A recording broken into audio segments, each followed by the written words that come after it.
What's going on is Anton from AntonDaniels.com. I appreciate you guys for continuing to rock with me, but I just got home off of an early morning flight, right? First thing through the door, I want to see my family. I love my family. You know, I'm a family man. I'm an advocate for families, right? Second thing, I got to get that hot shower because I got to throw the threads on. The threads make me feel like $1,000,000, but the third thing through my mind and all throughout the trip is that I gotta have that Tiege pack. Tiege makes my life uncomplicated. It's uncomplicated skincare for men. The first way that I started specifically was their level 1 system. It's a daily face wash to get rid of the dirt and grime on your skin. 2 times per week exfoliating scrub to get rid of the dead skin cells.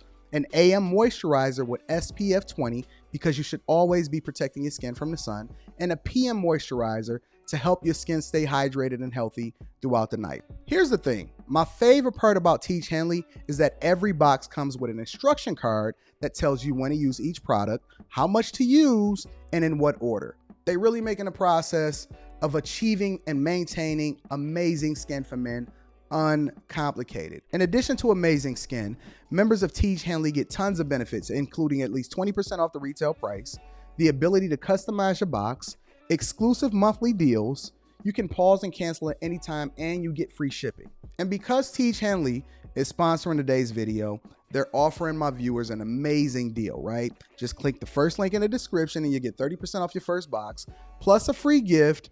It's an amazing deal. You got to get started today. You're not out here trying to look like a dusty. And if you travel as much as I do, which I'm sure most people don't, but you know me, I'm pushing my bag chasers in order to be in the top 5%, top 10%, top 1%. We got to make our lives uncomplicated, and Tiege Hanley is no better product. You got to look good. You got to smell good. And you can't be looking like a dusty. Make sure you get started today. Click the link in the description. Get that Tiege pack. Feel the Tiege, my friends.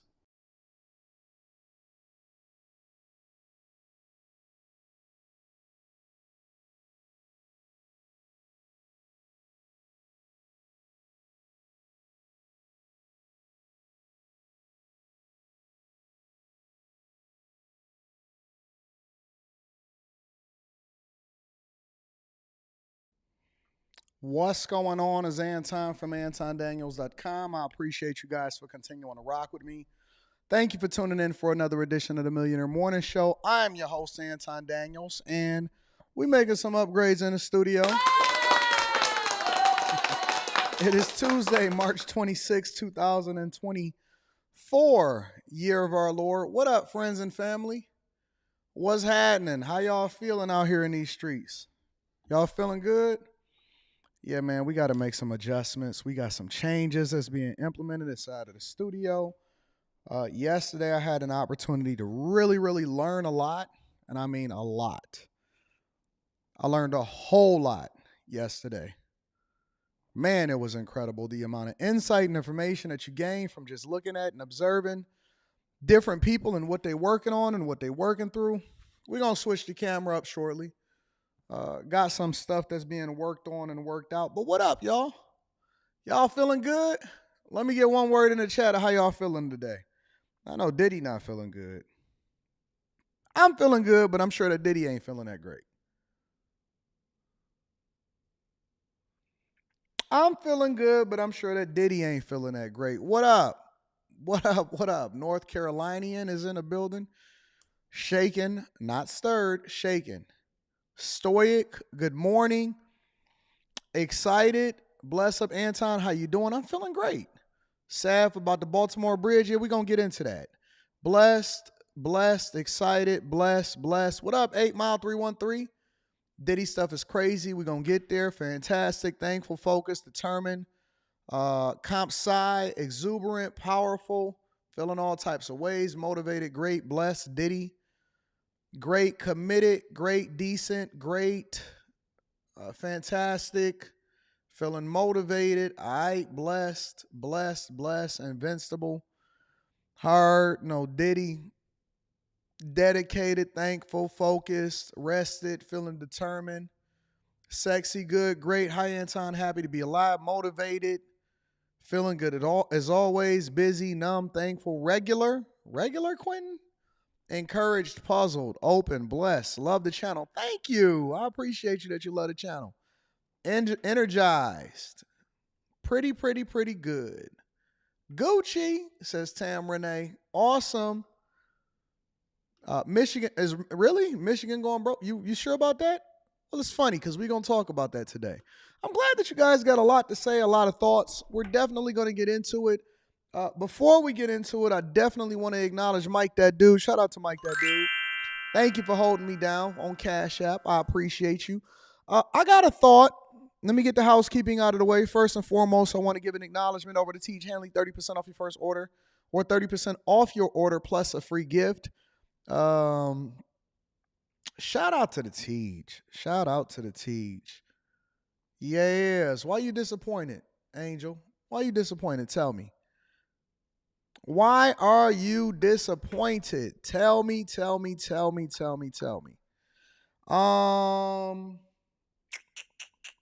Couple different things that I want to get off real quick. First and foremost, if you guys are not a part of the Patreon, the link is in the description as well as pinned to the top of the chat. It really does work, K. Cooper. I would not be talking about it if it didn't work. We rock out with Tiege. Shout out to Latrell. I'm going to read that super chat shortly. So I had an opportunity to go and film some stuff yesterday. I'm going to be back filming today on another set situation and all of that. And I learned so much. You know, most of the time I'm willing to do stuff for free. Most of the time. Not all of the time, most of the time. Because I get so much out of it. I get so much insight. And I look and I pay attention. And I'm just a sponge. Like, I look at how the production crew does stuff, how the camera work is set up. And most people just come in and they do their thing, and you know, they just dare to do the work, or they kind of Hollywood and all of that stuff. I'm about business, man. I'm a different type of person to work with. I'm about business, and I just learned so much. So what I've decided to do over the next 2 months or so is invest roughly $50,000 to upgrade the camera work inside of the studio. So over the next couple months, I'm gonna have some new panels, LED panels that's going up on the wall to replace the "Don't Do Coke in the Bathroom" logo. New microphones, upgraded cameras. It might cost me a little bit more than $50,000. I'm probably being conservative, but I'm just gonna, really make sure that I upgrade and spend a lot more money on the things that is meaningful. You got to reinvest back into yourself. You got to reinvest back into your business. So yeah, man, the lighting, all of that. And so I'm actually bringing in a consultant or consulting agencies to make sure that they get every single thing right. I want all my stuff right. So always making sure I'm upgrading on that front. And it was something else that I wanted to talk about. It was something else that I wanted to say.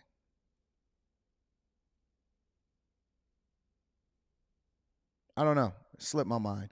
Anyways, what up, y'all? I appreciate y'all. We're going to be making some adjustments. Oh, I know the other thing. So I wanted to get y'all insight because you know I like to interact with the chat. And you guys know that I like to kick it with you guys. So I want to get y'all insight. So what I was contemplating doing, because what I've noticed is that there's a lot of people stealing my stuff. They're stealing the way I do the Millionaire Morning Show. They're stealing the way I do my titles. They're stealing everything, right? That's just normal. That's what happens in the industry. But nobody can do what we do, so we're not tripping off that. Shout out to Mika. I see you, baby girl. I'm thinking about moving the Millionaire Morning Show up to the morning. Now, when I say the morning, right now I'm doing it at about 11:45 Eastern AM, which is 10:45 Central, 9:45 Mountain, and 8:45 Pacific. I think that's right? Yeah, that's right.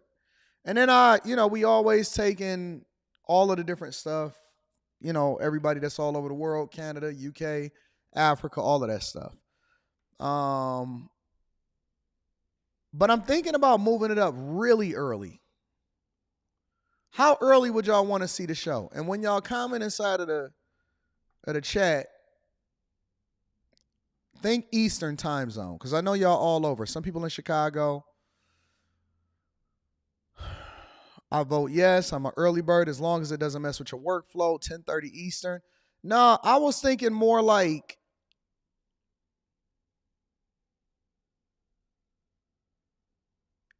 7:30 or 7 in the morning Eastern. Like a real morning show. Like before y'all get started with y'all day. Because right now I kind of like catch y'all while y'all at work. Everybody listen to me at work when they already rocking and stuff. But I was thinking like early in the morning, like 7 a.m., 7 a.m. Eastern, something like that. Some people saying 8 a.m.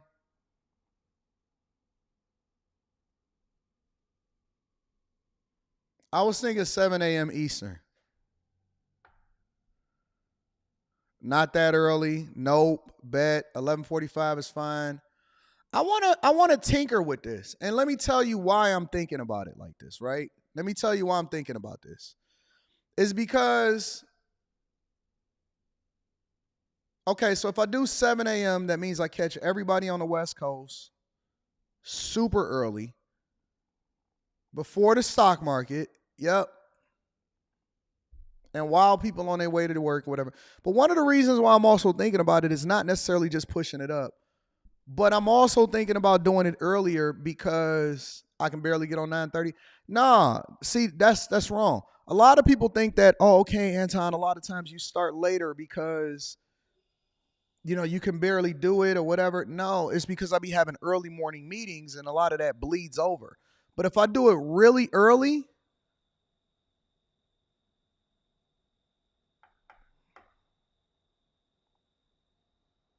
then I won't have to worry about what's happening with the early morning meetings.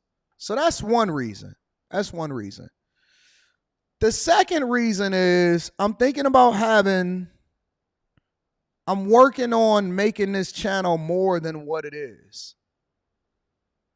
Think about the folks on the West Coast. Yeah, I'm thinking about that.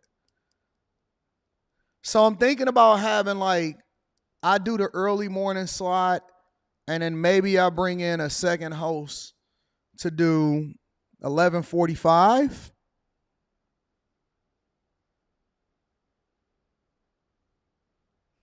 You see what I'm saying? Like, I want to test out the possibility of expanding the channel beyond just me. Or maybe I do a co-host. You know what I'm saying? Or maybe I do the 11:45 slot and then I have somebody else do the morning show. That may work. Maybe I have a somebody to do the early morning show, and then I'll still come on at 11:45 at Eastern.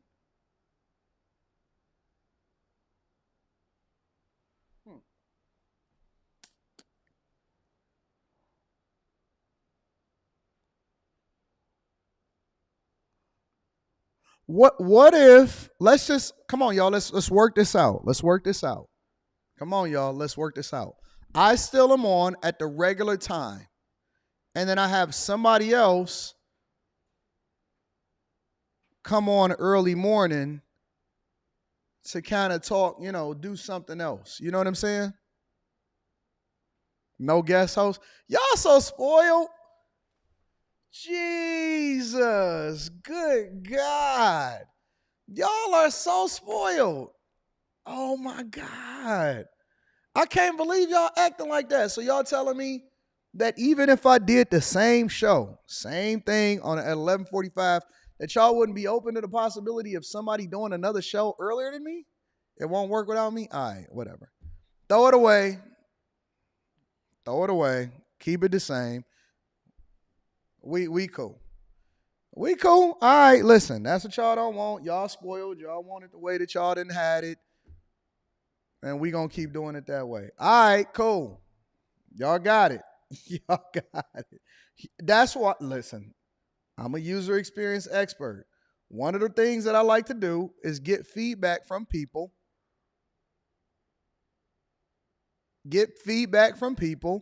To find out how it is that they will respond to things and whether or not they want to rock with that. All right, cool. So y'all saying that y'all don't want to do it that way, we not going to do it that way. Cool. All right. Sheesh, y'all be on my head. No, don't do it. Okay, I got you. Let me read some of the super chats and we're going to keep it moving. Latrell M says, what up, though? What up to Latrell M? I appreciate you. Also, the Dark Hero 82 says 7:30 a.m. is great. Gives me something better to watch and listen than a Breakfast Club in the morning on the way to work. Or,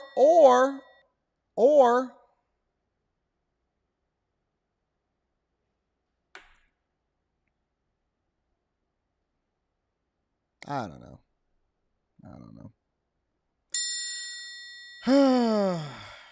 I'm gonna figure something out because I am gonna still keep the same slot, but I want to do some other stuff too. So I'm gonna add something to this channel. I'm gonna add a little bit more spark. All right. Probably not next week because I got to travel next week, so that's gonna be a little bit difficult.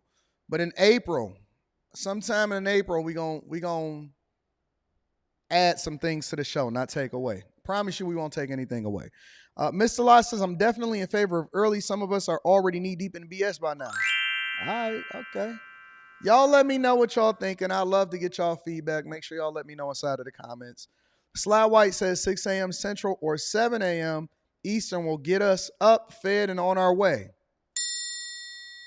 I'm not trying to, oh my God. Okay, all right, I'm sorry. I even brought it up. I'm not gonna bring it up no more. I apologize. We're not gonna make no adjustments. P. Shank says, good morning, Mr. Anton Daniels. Only you for the Millionaire Morning Show. Okay, all right. Okay, I got it. Brittany B says, Anton trying to bring in guest pastor on Sunday.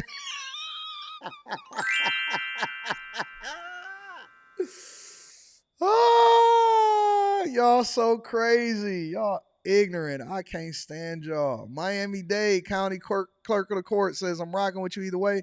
Either way, big dog, you can have a guest host or make sure it's one of those sexy news anchors. Just a thought.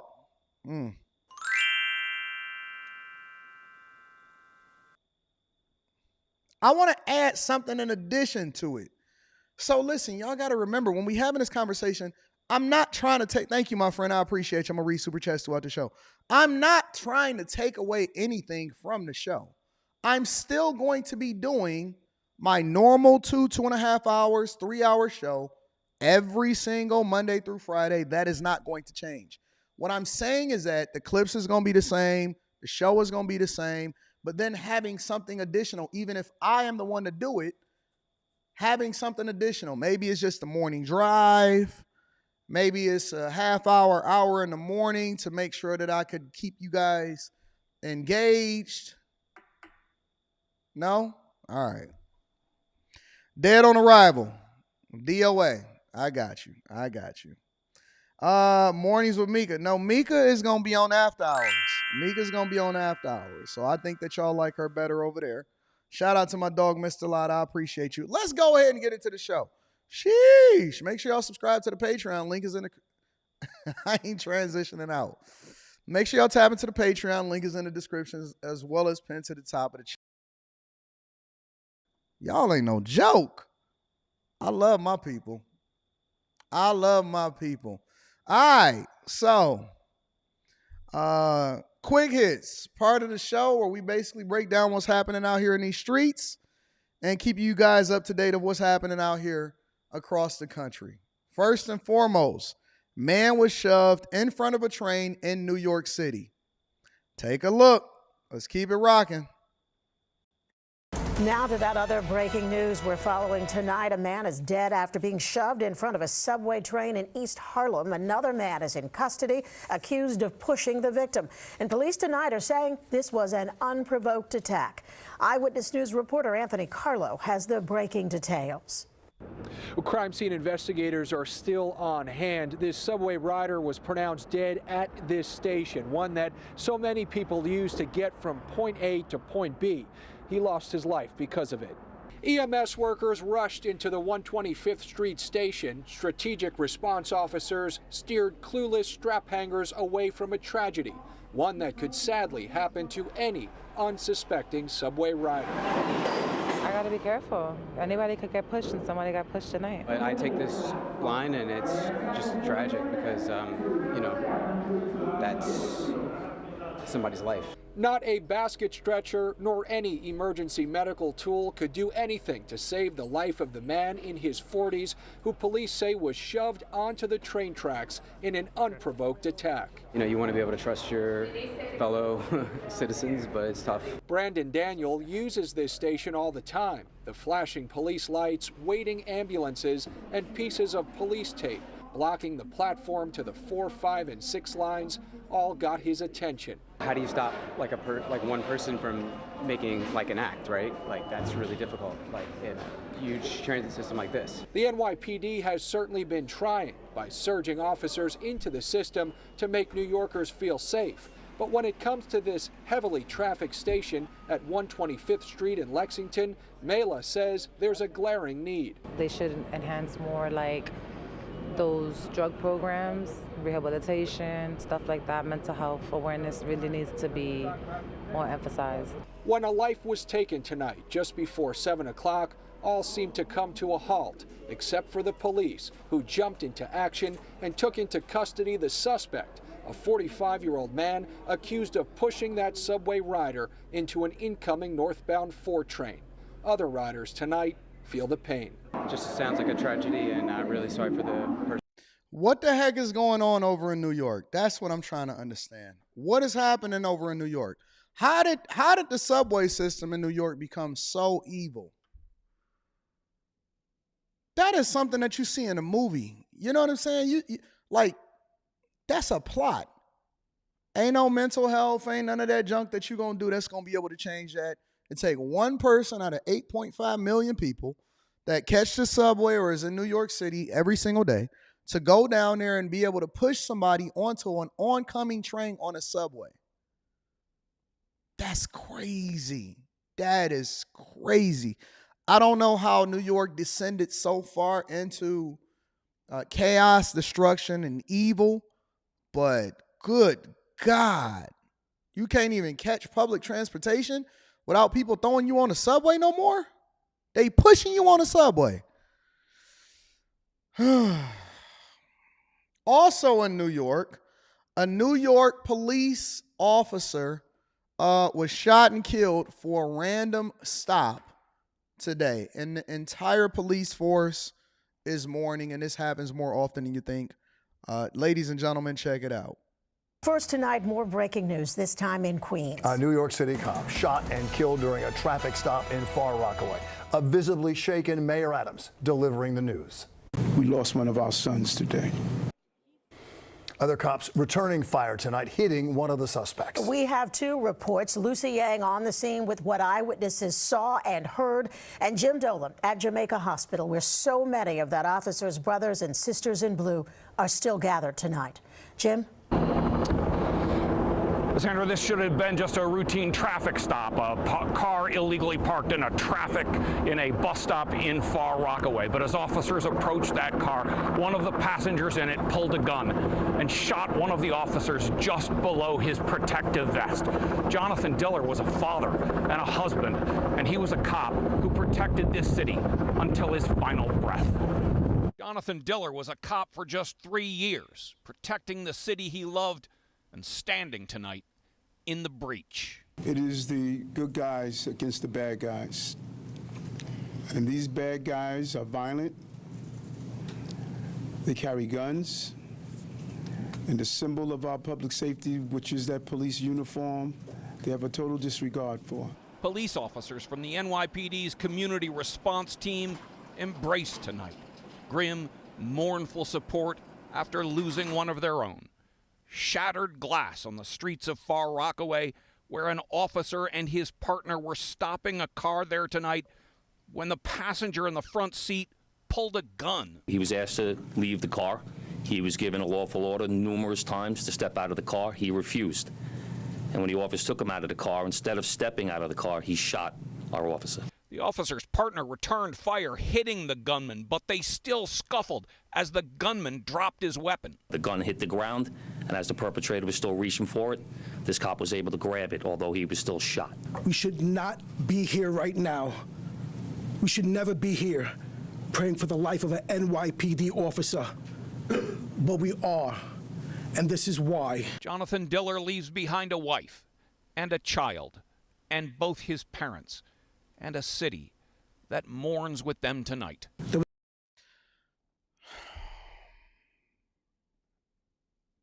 Y'all do realize that these are regular, everyday people that's trying to serve their community.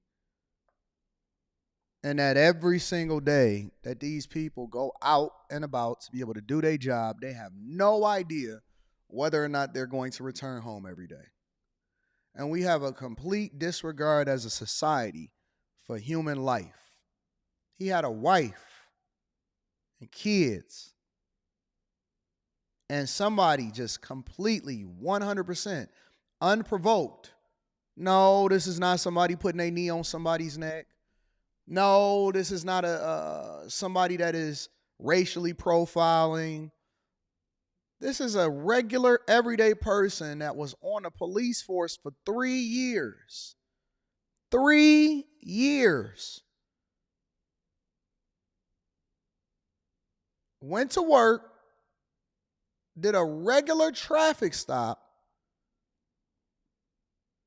and got killed. Now he has a widow and a child that is going to be raised without his original father. When y'all interact with these people on a regular basis, you know, I was talking to a cop that's in my building. He stays in my building, and he walked up to me. He said, "What's going on, Anton?"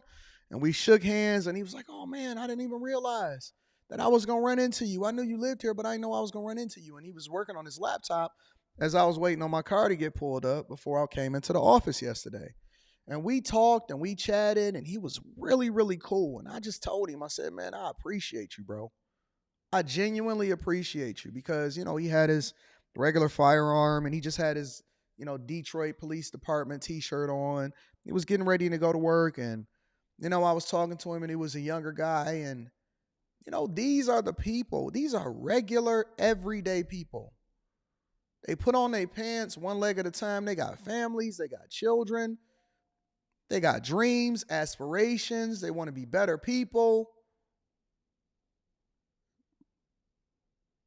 These are regular, everyday people. And it's not just police officers. It's military people, firefighters, linemen, oil rig workers. Every day that you run into somebody, you do realize that this is a person that was raised, went to school, you know, got dreams, aspirations, is going to work every single day, and is just trying to make it home to their family every day. And we label them, or we frame them off of their job title and their position a lot of times. We go into these businesses and we look at them as something that's something different. And when I talk to a waiter, or when I talk to somebody that is serving my food, I have the utmost respect and regard for them. I don't look at them as less than. I don't look at them as, "Oh, you better get my stuff hot," or any of this stuff. I look at this as a person that got up, maybe didn't even want to go to work in the morning, got to make sure that they take care of their family, doing what they got to do in order to pay their student loans. And that's a regular, everyday person, in the same way that I'm a regular, everyday person. And so I always say, "Thank you, please, I appreciate you. Awesome job. Here, what is it that I can do to show you that, yo, you are loved also?" And so these are the type of interactions. And this is why I like going outside every day, and I like catching public transportation, and I like kicking it with people, and I like shaking hands, and I do meetups in person and stuff, because these are human beings with a soul and feelings. And people will throw you onto the oncoming train, subway, don't even know you, kidnap you, sell you off, human trafficking, shoot a police officer. "Oh, man, that's the ops." How did he become the ops? And this is just a regular, everyday guy that's trying to make sure that his community is safe. We got to do better. Well, anyways, in better news, you guys know and is familiar with the fact that Houston is going broke. The entire state of California is operating at a deficit. Chicago is operating at a massive deficit. Dalton, we already know what's going on over there. New York, cutting services, sanitation services, fire department, police officers won't hire anymore. Education, billions being cut off of the budget in order to make sure that they solve for the migrant crisis. We see what's happening in Atlanta. Obviously, I already mentioned that Houston is going broke, but Detroit is being celebrated nationwide for their credit upgrade and rating and rising out of the ashes within 10 years of filing for bankruptcy. You got to check this one out. This is a feel-good story, guys. It's a financial comeback a decade in the making. Detroit's credit rating is now back to what it was before the city went broke and couldn't pay its bills. Very major change, big victory for Mayor Mike Duggan and his cabinet. CBS News Detroit's Andres Gutierrez brings us the details from Detroit Public Safety Headquarters. As part of the celebration, the mayor handed out these bottles of black ink as a gift because long gone are the days of swimming in red ink. Over the last 10 years, the city of Detroit has consistently kept a balanced budget and been smart with their money, so they're getting rewarded with not just one, but 2 bumps in their credit rating. Don't say I never gave you anything. These are the men and women on Mayor Mike Duggan's team who've practiced financial discipline that has taken the city of Detroit from almost the bottom of the credit ratings chart to this level, a first in 15 years. When the emergency manager left in 2014, there were a lot of dire predictions. Detroiters can't be trusted with self-determination, can't run their own finances. What's going to happen now? And what we have done since is 10 credit rating upgrades in less than a decade. It has been nothing but a remarkable run. What's behind it? Well, the mayor says when Detroiters approved proposal and it helped get rid of blighted houses that were bogging down property values. Unemployment has plunged from 20% to 8%, and income tax revenues are exceeding everyone's expectations. What Ford is doing at the train station, what General Motors has done at Factory Zero and the part suppliers, what Amazon has done, what Dan Gilbert and Chris Illich and Gary Torgo have done in improving office buildings and housing and moving people in, and what City Council has done in having the courage to approve every one of those projects, all of those things together made this possible. And while other cities were using federal money from the American Rescue Plan to balance their budget, Detroit didn't need to, allocating the funds to address needs in the community. So here's what a higher credit... Wait a minute. When other cities are using the funds that's allocated in order to balance their budget from the federal government, we didn't need to. And we used it to actually help and solve for what's going on into the community and pour it into the people. Novel concept. So you saying that we actually work with our city council members, that the city is actually growing, that we have a balanced budget, that we operating at a surplus, we're pouring all of the resources back into the community, into the people. Credit rating upgrades. Mike Illich, shout out to Mike Illich and Illich Companies. Shout out to Dan Gilbert and Quicken Loans and Google and Microsoft that is now have offices inside of Detroit. Shout out to Ford Motor Company that's rebuilt the train station. Shout out to all of the abandoned buildings that has been removed, demolished, or redeveloped. Shout out to all of the people that's moving back into the city and loves to pay their taxes. Shout out to all of the people that continues to do great things and the Riverwalk that has been ranked #1 in the entire country. Shout out to Detroit. Let me give my own city a round of applause. I myself moved back. So wait a minute. You're telling me when everybody has the best interest of the city and they work together, you actually can grow? Rating means your taxes are going to be lowered on taxes the debt that we've issued. Wait a minute. Taxes is going to be lowered? Wait a minute. They're voting on increasing taxes in Houston, Chicago, California, New York, and Florida. All of the major cities are raising taxes in order to plug shortfalls and beg Biden and the federal government for them to be able to balance their budget. But we're actually decreasing how much it's going to cost you in taxes. Let's continue. As well as the debt we'll issue in the future. So it's easier to go to market and get things, voter approval or bond sales, which will cost you less money. What are the next steps for you guys to make sure that you continue on this upward trajectory? I think the next step is just to ensure that we remain fiscally responsible. There are going to be some tough decisions that need to be made, but we're paying, again, our bills on time. We have met our obligation with our retirees for our first pension payment of $150 million. Whoa, wait a minute. We're meeting obligations, making sure people's pensions are funded. Let's continue. But it means just stay the course. In Detroit, Andres Gutierrez, CBS News, Detroit. We don't get enough positive news out here in these streets, so I just wanted to make sure that I acknowledged and then showcased, because in the same way that I bring the city to the front of the congregation, such as the woman, the Detroit rapper teacher, or, you know, all of this other stuff, and I've documented way before I had a conversation about Chicago or New York or any of these other cities. I've documented and went through all of the blighted buildings that was in the city before I even created the Millionaire Morning Show, and nobody had nothing to say. Now that I'm actually reporting on the things that's happening positive within the city of the United States of America, for some reason people want me to be quiet. But all of those blighted buildings that I ran through has been torn down or redeveloped. Shout out to the city. Shout out to Mayor Mike Duggan. Shout out to all of the city council members, the Detroit police officers for keeping us safe.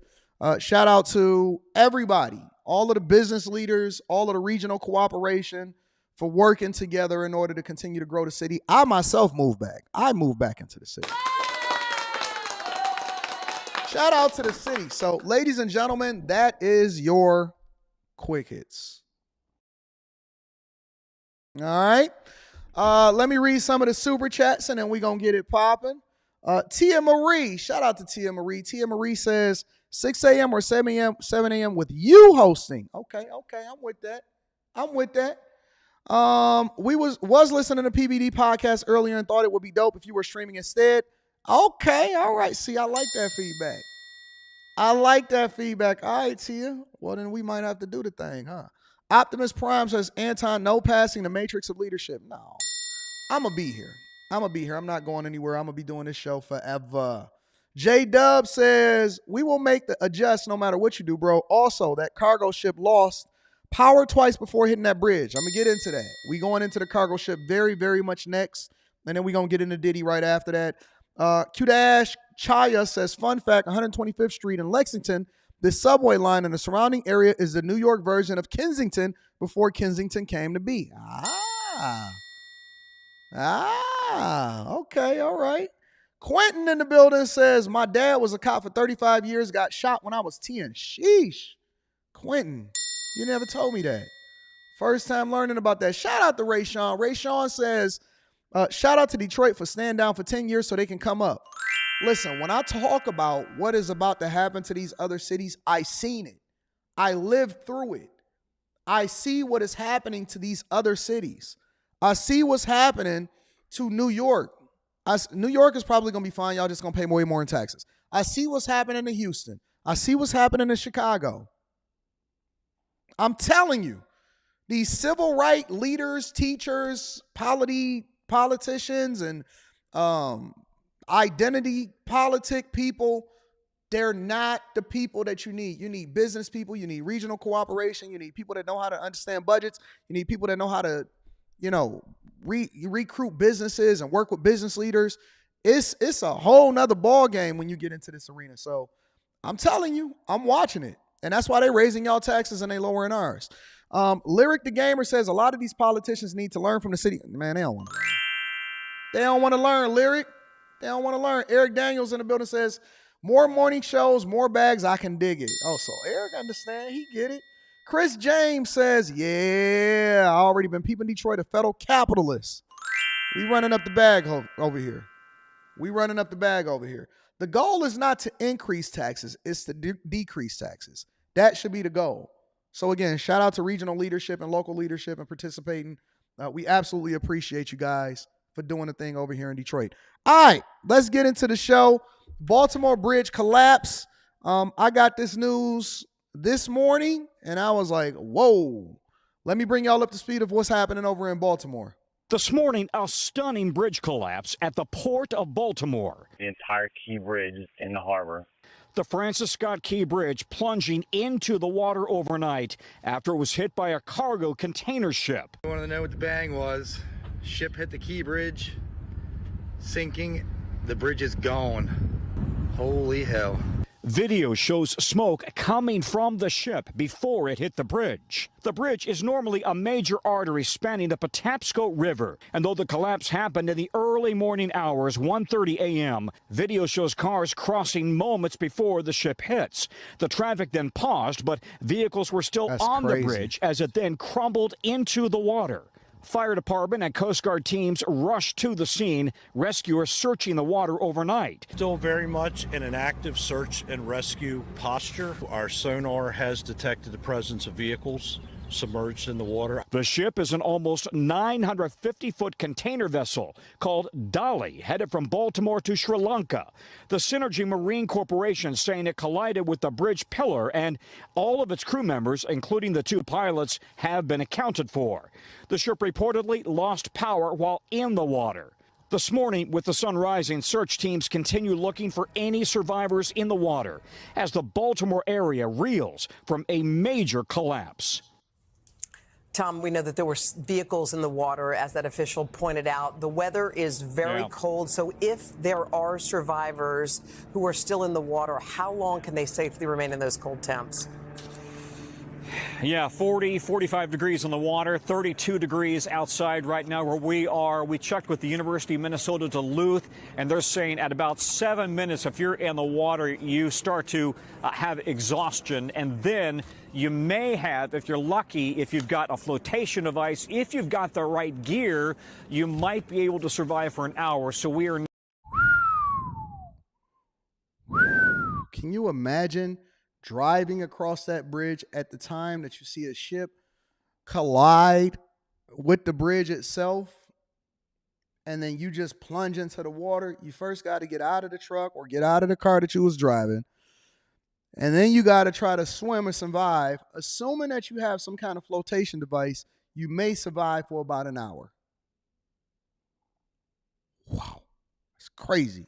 Now, several hours, almost 6 hours into this episode, survivability is really potentially very, very challenging. But overhead, helicopters continue to search the water for any signs of survivors. And this is an all-hands-on-deck effort in terms of Baltimore and Maryland state authorities and surrounding counties all sending mass resources into this area, trying to find anybody who might be in the water. Let's talk, Tom, if we could, about this cargo ship itself. Earlier, you and I were on the air. We could not even make out in the dark whether the ship was still afloat. We now see that it is. We've been told by authorities that the crew remains on the ship, including presumably the pilot of this vessel.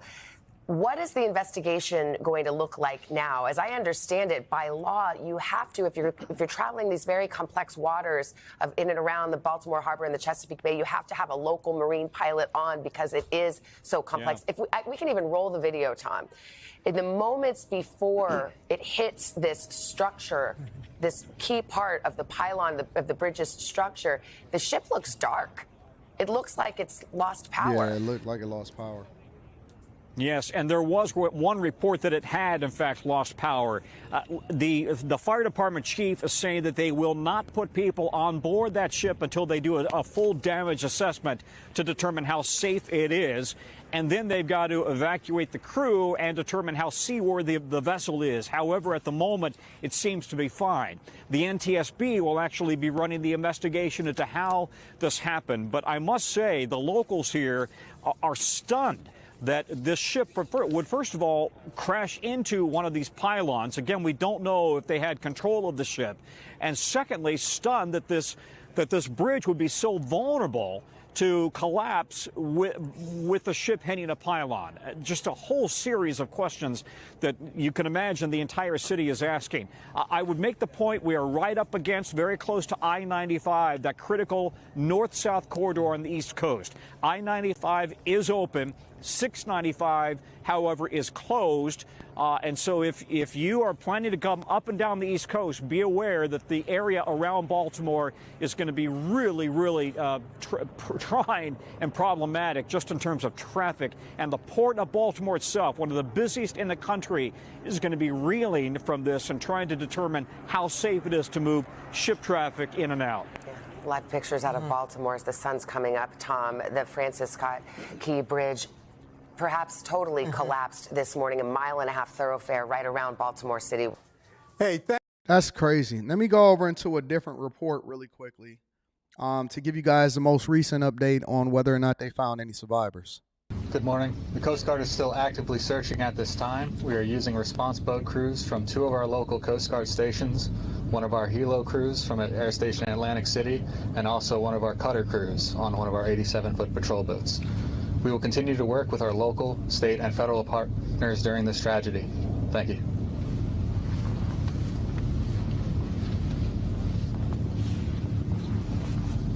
Governor, can you say at this point, is all traffic in and out of the harbor stopped at this point? Governor, as far as you are aware, was the collapse of that bridge inevitable as that ship hit that part of the bridge? No, we're still in the process of investigating exactly what happened, so we don't have any further details about whether or not it was inevitable or not. But no structural issue with the bridge? No, there was.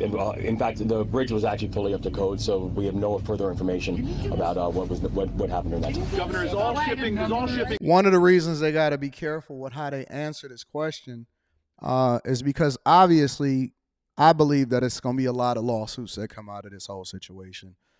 That's the number one. Well, first and foremost, we got to say prayers out to the family of the people that fell into the water. Based off of reports that I'm looking at right now, it looks like 4 people are still missing. 2 have been rescued. Countless damage, probably hundreds of millions, maybe even over $1 billion worth of damage.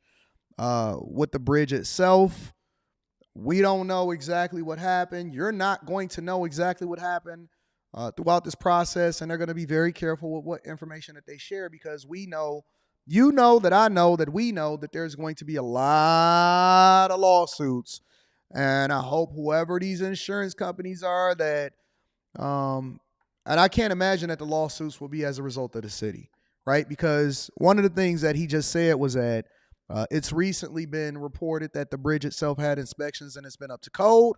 And so it's not the bridge's fault or the column's fault for collapsing as a result of the cargo ship from running into it. However, that's not going to stop people from filing lawsuits depending on who it is that's affected as a result of this and what family member has been. I think that even the people that's been rescued is probably going to file lawsuits. That's inevitable because that's what probably I would do, and I'm sure that other people would do it that's watching this show also. But I'm sure that whoever it is that's insuring this cargo ship is going to be paying out big dog money. Big dog money, and so they got to be very careful with what information that they share because this is a lawsuit that's waiting to happen. They probably already started contacting lawyers, or rather, lawyers have probably already tried to start finding and contacting the family.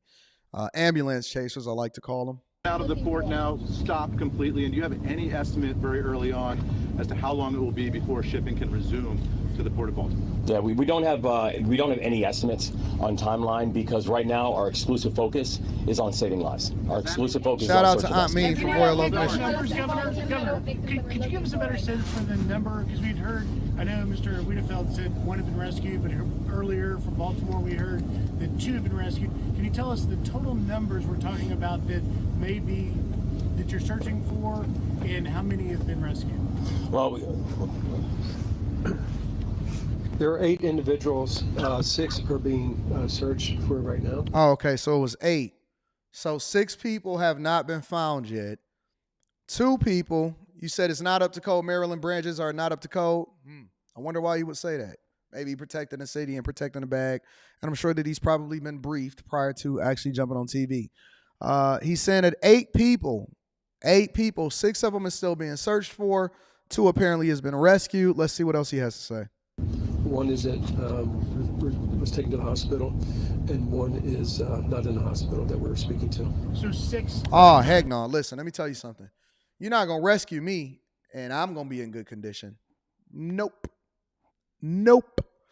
Listen, if you rescue me, I'm going straight to the hospital. Don't pass go. Don't do nothing. If you rescue me, I don't care what condition that I'm in. I can have a little cold shiver. I'm going straight to the hospital, and I might even cut myself a little bit. My neck ain't the same that it used to be. My nerves ain't the same. My mental state, my mental health is broken. And I'm not sure if I'll ever be able to recover, but I'm hoping that I can get that Tracy Morgan money. I need that Tracy Morgan money. I need that Tracy Morgan Lamborghini SVJ money. I need that. I want my $30 million, $40 million, $50 million, $60 million money 100% of the time. And I'm going to get the best lawyers that money can buy. And there is no lawyer on the face of this earth that is not going to take this case. Yes. And does that involve individuals that may have been in vehicles that went in the water? Or is that just the construction? No. We believe it's a construction crew. What about so we don't think there's anyone in vehicles in the water? No, we do not believe so. Okay, what's that question? Right here. Take this question here. Governor, two questions. How quickly did you find out about what happened here, and what was your reaction when you heard the scale? You thought that Baltimore was going to be selling houses for $1? I'm going to own every house in Baltimore. Well, I mean, I think it was probably within minutes of everything, less than an hour, when I know that my phone first rang. And, first from the mayor of Baltimore and also from our chief of staff. And it was, we know the Key Bridge. I've ridden over the Key Bridge countless times. So many of us know the Key Bridge because it is our normal commute. This is a place that is a normal commute route for over 30,000 Marylanders every single day. And so to hear the words that the Key Bridge has collapsed, it's shocking and heartbreaking. And how important is this bridge in order for people to be able to basically do normal commutes on a regular basis? Is there any other route that people would normally use as far as getting to and from and back and forth? I'm trying to understand how impactful this is. That's what I'm really trying to understand. And immediately, the first thought and the first ideas go back to what happened to the people, what was the impact on human life. But for every single one of us who are Marylanders, the words that the Key Bridge is gone, it still shakes us, because for 47 years, that's all we've known. And so this is not just unprecedented from what we're seeing and what we're looking at today. It's heartbreaking. Hey, that's crazy. So, prayers up to everybody over in Baltimore and the families that is affected by what's going on. I hope that everybody is found safe. Chances are it's probably not going to be the case if we're just being realistic about this thing. But very, very sad news that I did not expect to wake up to today. But certainly unfortunate. Very, very unfortunate of what's happening over there in Baltimore and Maryland. As though the city needed another black eye and another thing that they had to deal with. I know the Baltimore, Maryland, I know Baltimore City is like, yo, why did I even sign up for this position in the first place? But like I said, I think that it's unfortunate. There's really no worries. So I'm going to stay on top of that. I'm going to keep you guys informed of what's going on over with the bridge throughout the week.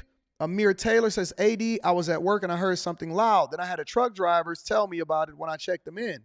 So sad that for anyone on that bridge and their families, man, any day you can wake up and that'll be the end of it. You don't know. Listen, when they say the Lord is coming back, that ain't got nothing to do with you. He might come back for you tonight. He might come back for you tomorrow. I live every day as though it's my last. Every day. You could be driving down a bridge and then all of a sudden some freak accident happened to where the power go out right before it hits the bridge itself, and then the whole bridge itself collapse. The next thing you know, you're trying to swim out of water that's freezing. Who would have thunk it? You know what I'm saying? Like you live your whole life, and the next thing you know, a bridge collapse and you in water, and that's the end of your days. That's the end of your days. Live every day, leave it on the flow every day. Kung Fu Hustler says this is the worst man-made disaster since 9. I hear you. AL says prayers to those affected. At least it wasn't in the midday. That would have been 10 times worse. King Stennis says, what up, though? I got this 2-ball for you. Thank you for pouring into the show. Zach is in the building, says the people will pay for it in the long run if insurance prices go up. For that cargo ship, they will just pass it on to the companies, or rather the consumers. It all gets trickled back down to the people. So that's true. Make sure y'all tap into the Patreon. Link is in the description as well as pinned to the top of the chat. Let's go into the most recent news with regard to Diddy. I will be covering this on After Hours tonight. I will be going into all of the different reactions from people that are close to or got away from Diddy. I will not go into detail right here on the Millionaire Morning Show because that is not what this show is for. But I just want to keep you guys informed. I did a really quick reaction to this on Anton Daniels' channel before we jumped into the Q show yesterday. But I want to keep you guys informed of what's going on over at Diddy and his mansions being raided in both Los Angeles and Miami. Make sure y'all hit a like for the algorithm, subscribe to the channel, and turn on your notifications. Tap into the Patreon. Link is in the description. Shout out to Tiege Hanley, 30% off your first order plus a free gift.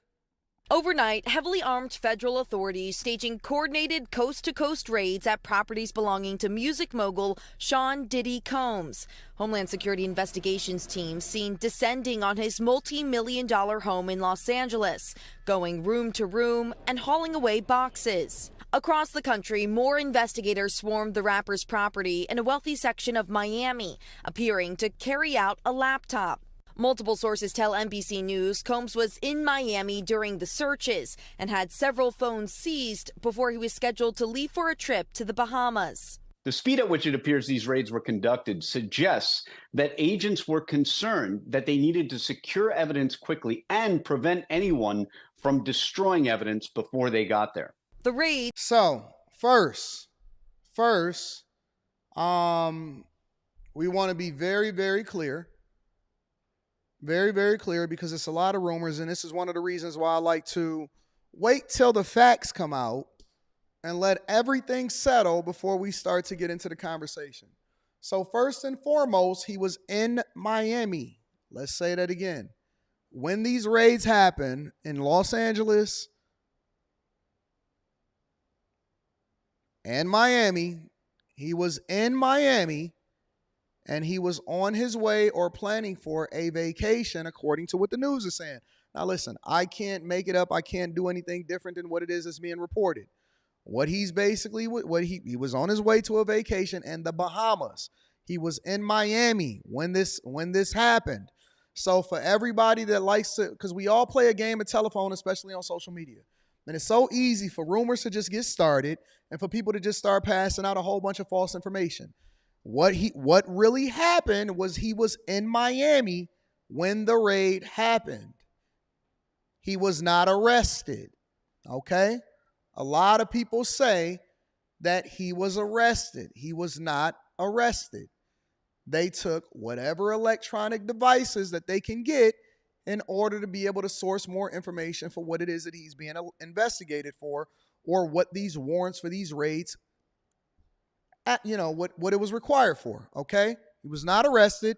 They interacted with him, according to what the news is saying, and I also did some research to better understand whether or not just this one news source was accurate. It is accurate. He was in Miami. They did interact with him, and, they wanted to make sure that they got all of the electronic devices that they can get in order to make sure that they got all of the information for what it is that they was coming for, okay? We'll get into the details of why they was raiding him in the first place. So put away all of the rumors. Stop going back and forth with people talking about, oh my God, he's over there with Russell Simmons. It's not true, okay? It's not true. Let's only deal with the facts. Let's not deal with fiction. Facts, not fiction. Let's continue.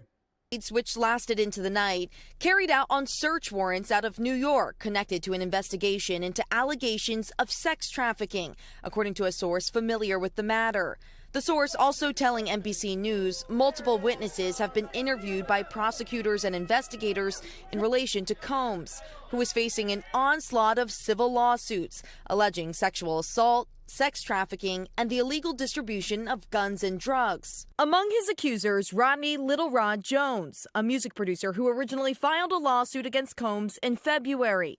Jones alleged that Combs forced him to procure sex workers and pressured him to engage in sex acts with them.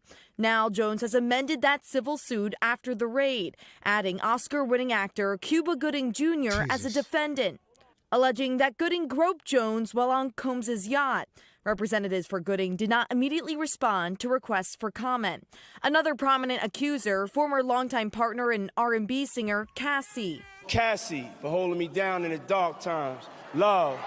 Last November, she accused Combs of physically and sexually abusing her for years. The case was settled a day after the civil suit was filed for an undisclosed amount. Combs' attorney adding that the settlement was in no way an admission of wrongdoing.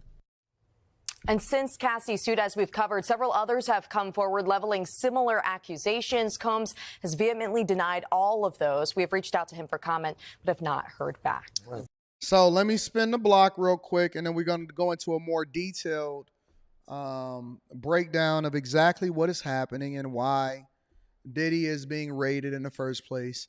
Largely what we know before we play this video is that there's accusations, and it's all started with Cassie, okay? It all started with Cassie.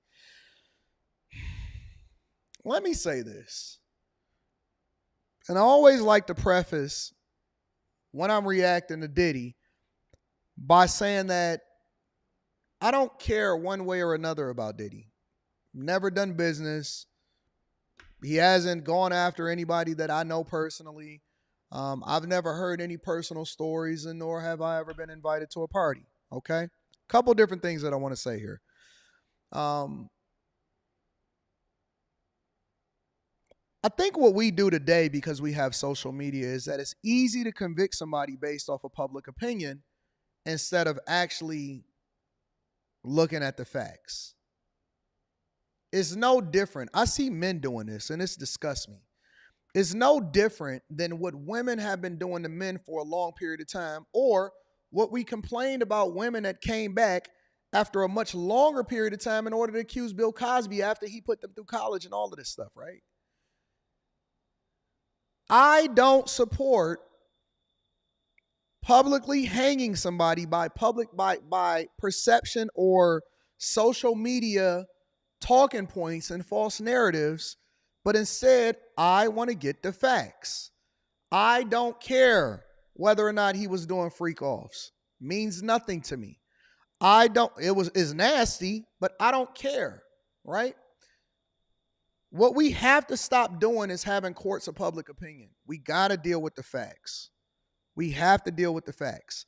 Because all this is telling me is that if you get powerful enough, then it's easy for people to convict you because they don't like you, not necessarily because they have the facts to say anything otherwise. If they then file some charges and some evidence come out that he's dealing with some little kids or something, cool. Then we can convict him in a court of public opinion and say that.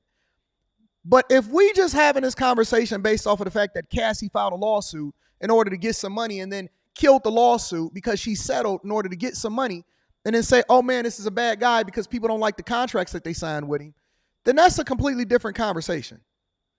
We throw the words trafficking and all of that other stuff out so easily, and it can start to change the narrative, and you don't like it until it's somebody that's tied to you.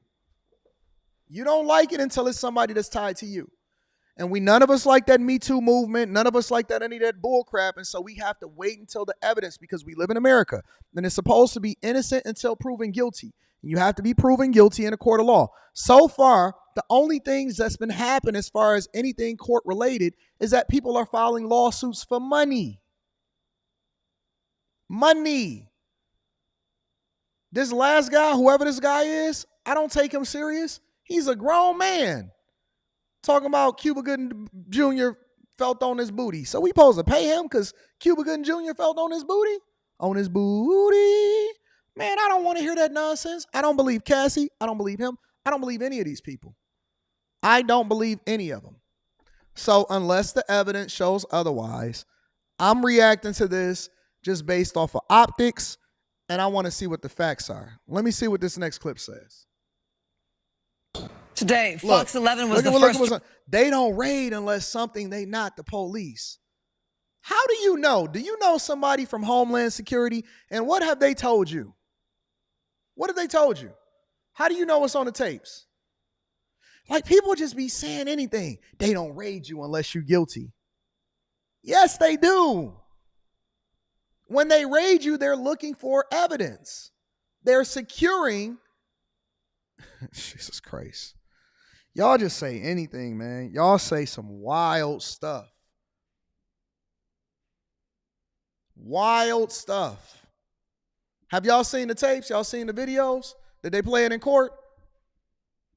I'm just saying, like, can we stop convicting people and just let them have their due diligence before we automatically assume? Because you know what people don't do? They don't go back and say, you know what, I was off about that, I was wrong. They never say that. They never say that they wrong. People never come back and say, you know what, I got it wrong. They just move over to the next story. Get the facts first. We don't go based off of your opinions. We go based off of the truth. Unless y'all know something that everybody else don't know, and you seen some evidence that the news ain't seen, I ain't seen, that ain't in a lawsuit, I don't want to hear that. Because you would want people to give you the benefit of the doubt and the ability to be able to defend yourself, right? Come on, man. We got to treat people how we would want to be treated. And unless we got something that actually shows anything different, I don't care whether you like them or not. I don't wish jail on people just by default because I don't like them.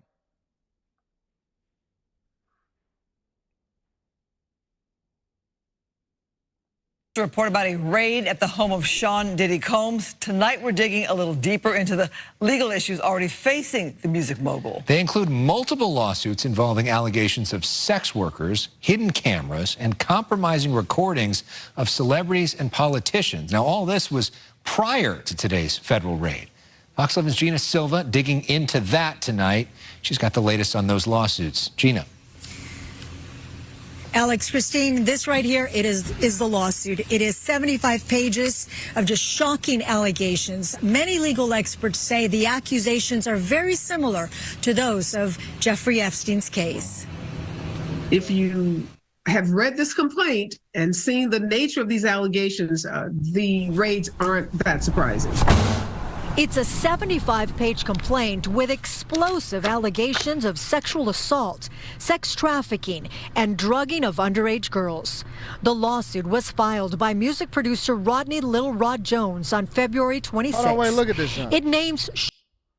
He got Sean Combs, Justin Dior Combs, the son, Lucian Charles Grange, Christina Coram, Chalice Recording. Come on, man. So somebody can file a lawsuit, and then that automatically dictates that you're guilty? Somebody can file a lawsuit. A man can file a lawsuit. A grown man can file a lawsuit, and then all of a sudden, you guilty. Listen, in a lawsuit, they can say anything. They can literally say accuse you of the most damaging things, which then forces law enforcement, in order to do their due diligence, they can say anything, literally anything that they want to say inside of a lawsuit, and y'all just automatically took it.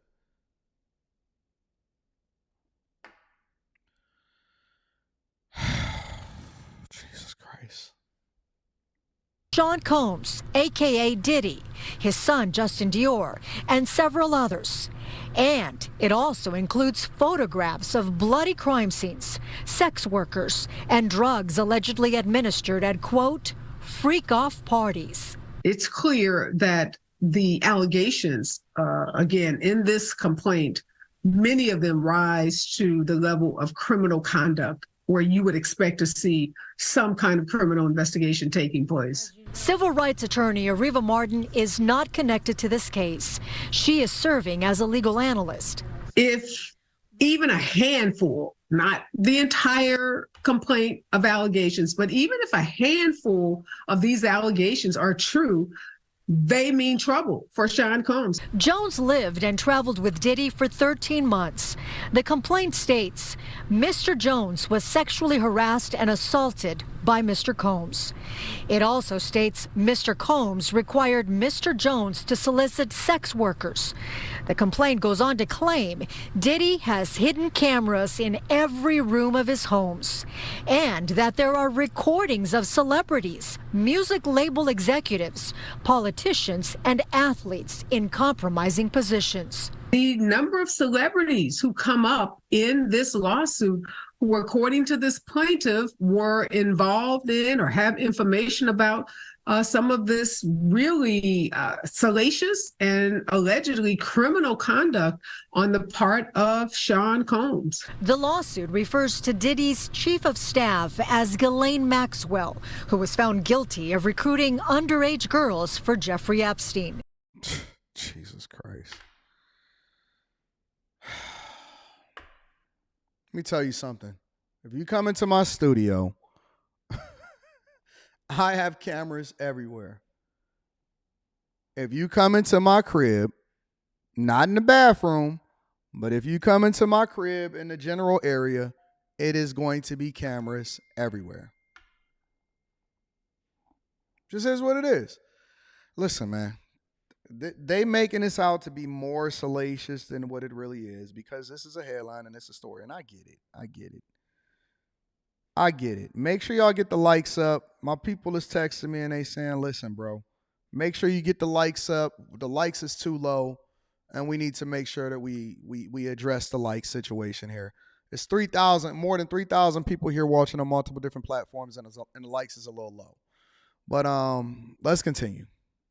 Seen these cases before with high-powered, affluent individuals.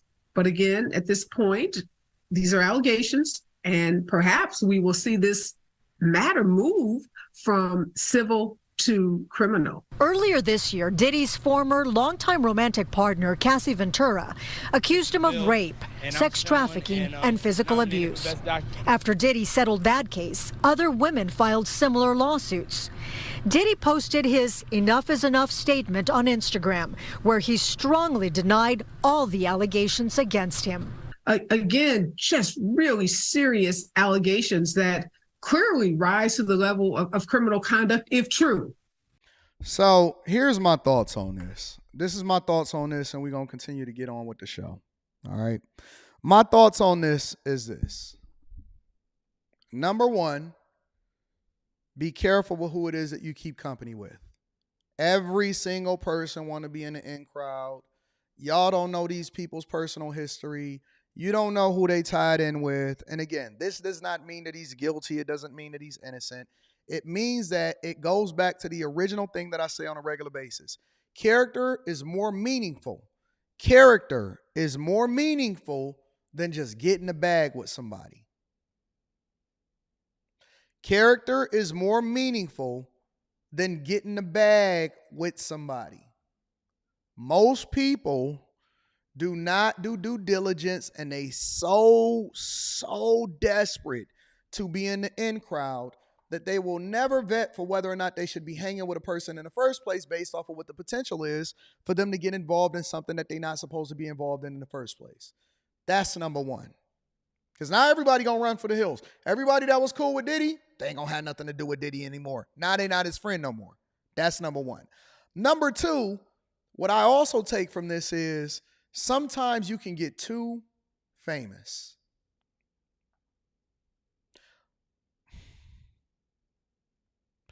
Every single person that gets to certain levels of success, the general public want to see him fall. Every single person that gets to certain levels of success, the general public eventually wants to see them fall. I don't care who it is. First, everybody loved Oprah. Now everybody hate Oprah. Everybody used to rock with Trump and buy his books and see him rock out with rock stars and go on to hip hops, and everybody was doing songs with him. And now everybody all of a sudden hate Trump. And they will turn on you for a second. I don't trust anybody. It's the same thing that's happening with Drake. Now, Kendrick Lamar dropped a very mid-ass song. And when I say mid, that verse was very mid on the Metro Boomin' Future album.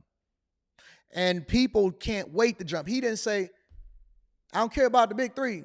All it is Big Me. It was no bars in that was just like, whoa. That metaphor, that simile, that rhyme scheme, the way he said that was sick. I listened to it about 8 times back to back just to see if it was just that deep. It wasn't that deep. But people want to see Drake fall so bad. And now it's an infinity war. Kendrick Lamar, Future, Metro Boomin, they all fighting over women. And like, man, this is the most mid verse that I've ever heard Kendrick Lamar ever spit in my entire life. But people are losing their minds over it because they want to see Drake fall. That's just the truth. Eventually, you get so big, so rich, and so successful that they want to see you fall. Look, but he got great ad-libs. Ad-libs? Is this what we saying?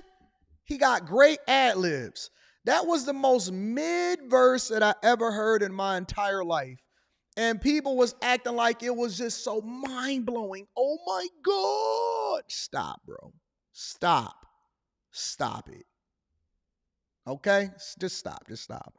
And so I never want to get so big and so famous to where the general public want to see you lose so bad to where you then become the villain. And then third, my final point in this whole situation is innocent until proven guilty applies to everybody.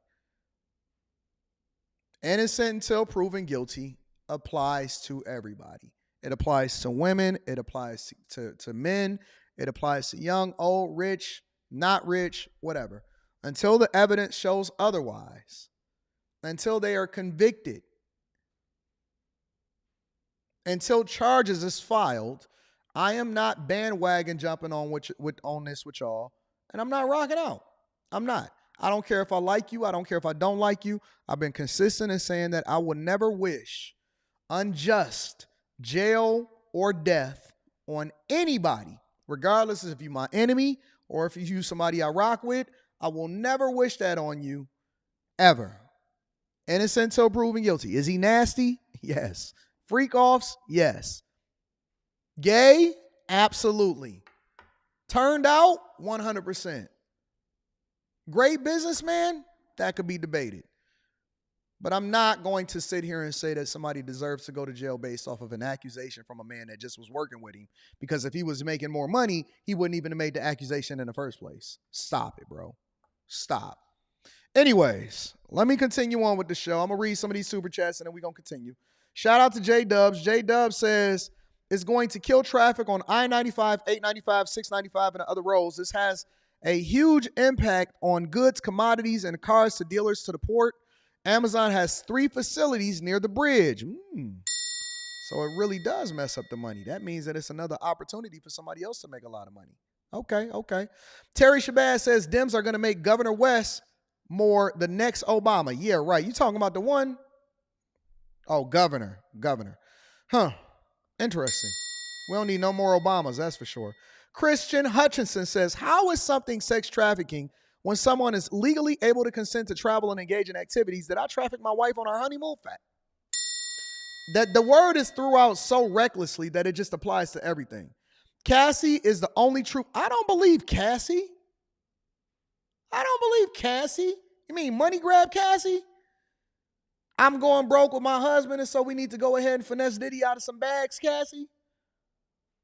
Left Ryan Leslie in order to go over with Diddy, Cassie? Man, she was an adult too. I don't believe Cassie. I don't believe Cassie at all. You mean Cassie that said that I'm not doing it for the money and then went away once she got the money, Cassie? That's who y'all rocking with? Might as well go with believe all women while we at it. Chris Robb says you need substantial evidence to get a warrant, especially for a high-profile case. A civil suit doesn't have much to do with that. What does that have to do with charges? Appreciate the super chat. So if any... Yo. I know y'all gonna turn on... Listen, if this is how y'all are, If these are y'all opinions, I have no chance. Eventually, I know that there's going to be a lot of people that turn on me. They already do. Anytime I show up with a chick or a beautiful chick, oh my God, Anton is getting divorced. 1,000 live streams about me. Jay Johnson says, just got back on Patreon yesterday, OG. Got a lot of homework to do on it. Yeah, you do. A lot of homework to do on it. Sorry for the late reply on Patreon, but I had to get my bag up, OG. Now that it's up, I'm ready to talk blessings to the chat. Shout out to the Patreon members. I know people will turn on you. They'll turn on you faster than fast. Tev Marley says academics did a stream with a former HSI agent, and he says the Fed most definitely had probable cause to do that raid. And he's going to be in cuffs by the end of the year. Thank you for the super chat. Appreciate you. King Stennis says protect all men. No, believe all women at this point. And men. Believe all women and men that got their booty touched on by Diddy. The Mailboxing 67 says Diddy issue is a long-term money grab, not by individuals making complaints. And Cuba Gooding Jr. and Jamie Foxx and Jimmy Iovine. Let's just go ahead and throw everybody in it. Anyways, let's continue on. So let's switch up for a minute. There's been lawsuits that's been filed in Chicago against the mayor and his administration so that people can better understand where all of this migrant money. Now, I've been asking this question for a long time.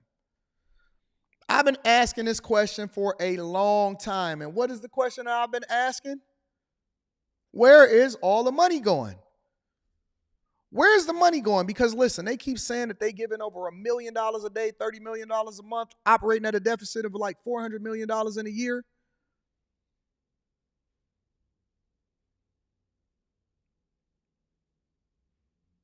Where is the money going? Where is all of the bags? Where is the bags at? And so there's been a deeper investigation from the Chicago News on where this migrant money is going and why you guys are getting your taxes raised in all of these sanctuary cities. Make sure you hit a like for the algorithm, subscribe to the channel, and turn on your notifications.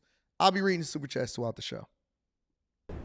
Now tonight, NBC5 investigates continuing to follow the money. Hundreds of millions of dollars of taxpayer money spent on the city's migrant crisis.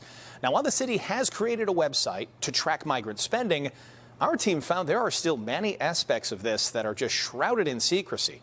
Here's investigative reporter Bennett Haberly. As migrants begin to move out of shelters, invoices are still rolling in. The city of Chicago spent nearly $300 million on the migrant crisis so far, with more than $206 million. Somebody says $1 million a day or a month. No, $1 million a day. On average, over $30 million a month in Chicago alone with regard to the migrant crisis. And paid to Kansas-based Favorite Healthcare Staffing, which staffs the migrant shelters. The Kansas-based Favorite invoices are still rolling in. The city of Chicago spent nearly $300 million on the migrant crisis so far. The city of Chicago has spent nearly $300 million. This isn't the federal government.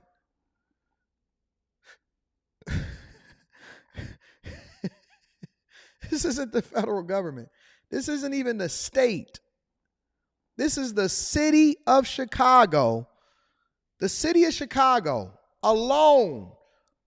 Not Chicago, Atlanta, New York, Denver, LA, San Diego, Texas, none of that. This is just Chicago by themselves. Listen, man, whoever it is that's getting these staffing companies up and running that already knew that the migrant crisis is coming, they the real ones that's getting to the bag.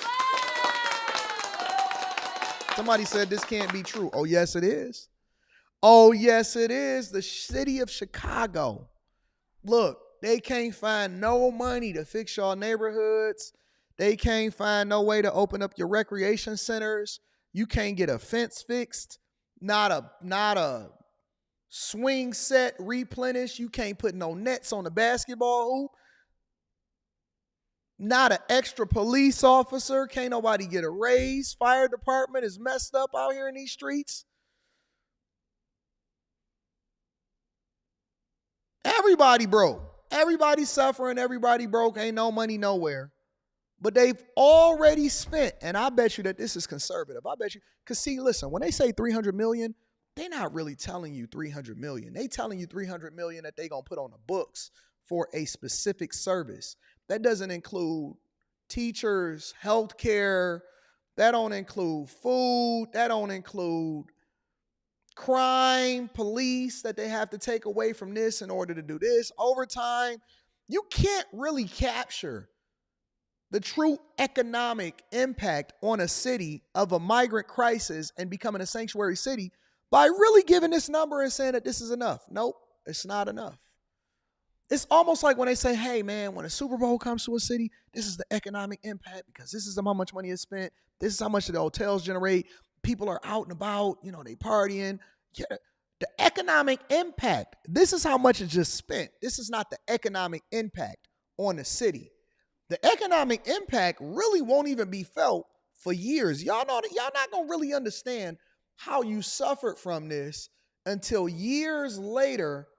And then you're going to realize what really happened in your city. And when y'all trying to figure it out, hey, man, where all of the money go, where the resources go, why have our cities messed up? Roads can't be fixed. We sold them off. We don't own nothing no more. We can't get no parks. Our teachers has got 80 students per class, like it's some kind of college dorm. What the heck is happening? That's the economic impact. That's the economic impact. With more than $206 million paid to Kansas-based Favorite Healthcare Staffing, which staffs the migrant shelters. But not much is known about how these buildings are selected or how much the property owners earn from lease agreements. Answering that is difficult, in part because of how the city structured its migrant operation. It feels a little more translucent than transparent. Right, you'll get some information, but not the full picture. The city's migrant spending website shows more than $45 million have gone to a Louisville company. I wonder how much they charge them to even put this website up. I bet you somebody got a bag from that, at least an M or more. Equitable Social Solutions. That's where a number of those leases are. Mayor Brandon Johnson's. Let me look at it. A Louisville company called Equitable Social Solutions. Equitable Social Solutions. Equitable Social Solutions. All right, let's try to figure out who Equitable Social Solutions are. All right.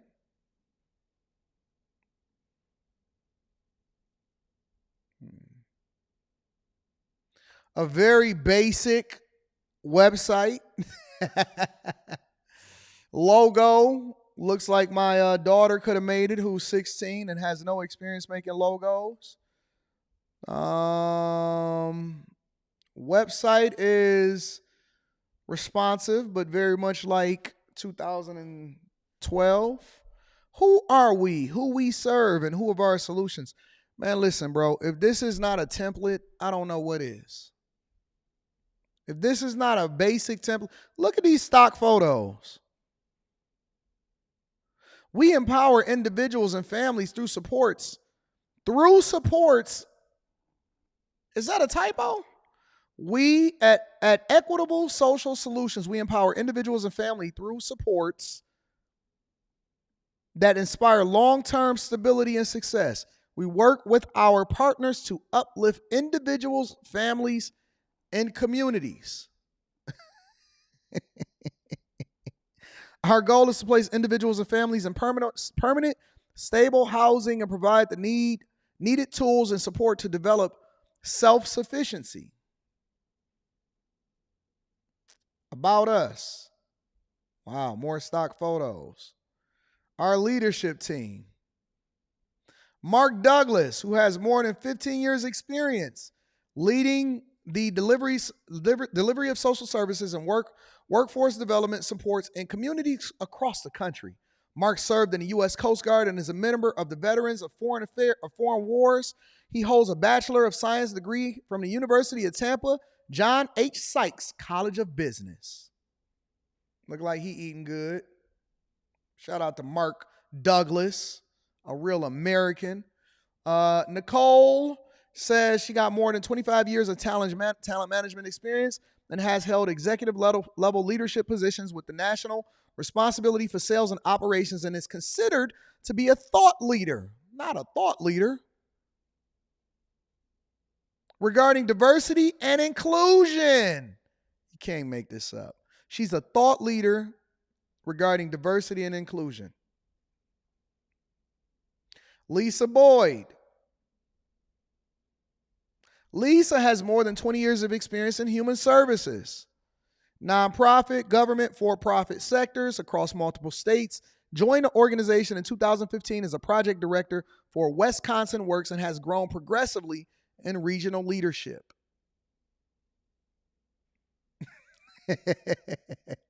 Stacia Peters. Innovative leader in housing solutions and workforce development. 20 years experience and has been exclusively focused on serving those the most vulnerable in our community with a dynamic and results-oriented leadership styles that serve public good. Bachelor of Arts degree in business management in Boise.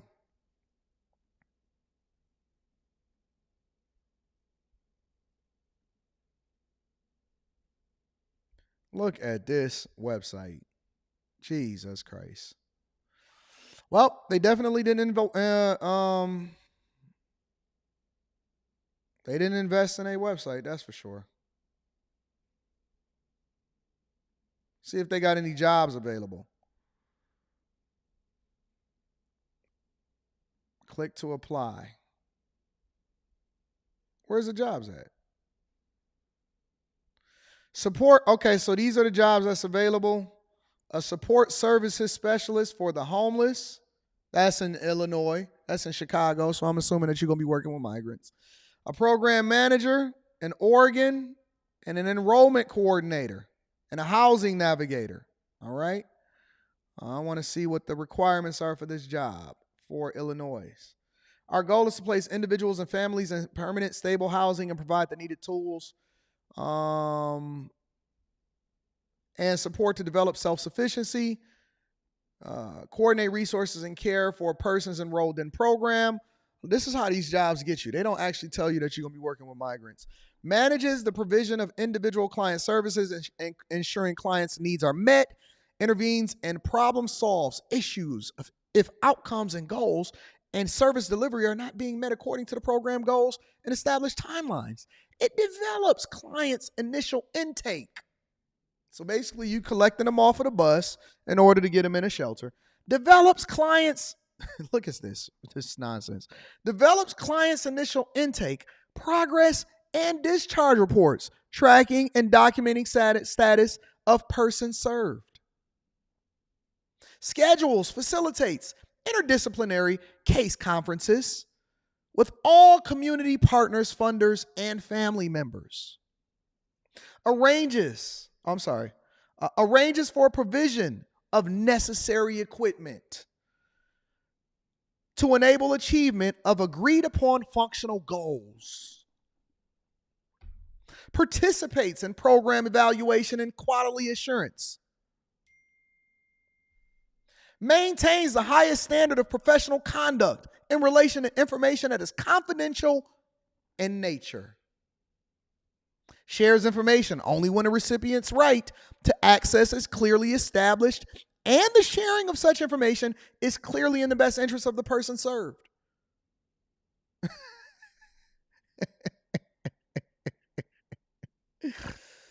Oh my God. I am interested. Yes, I am.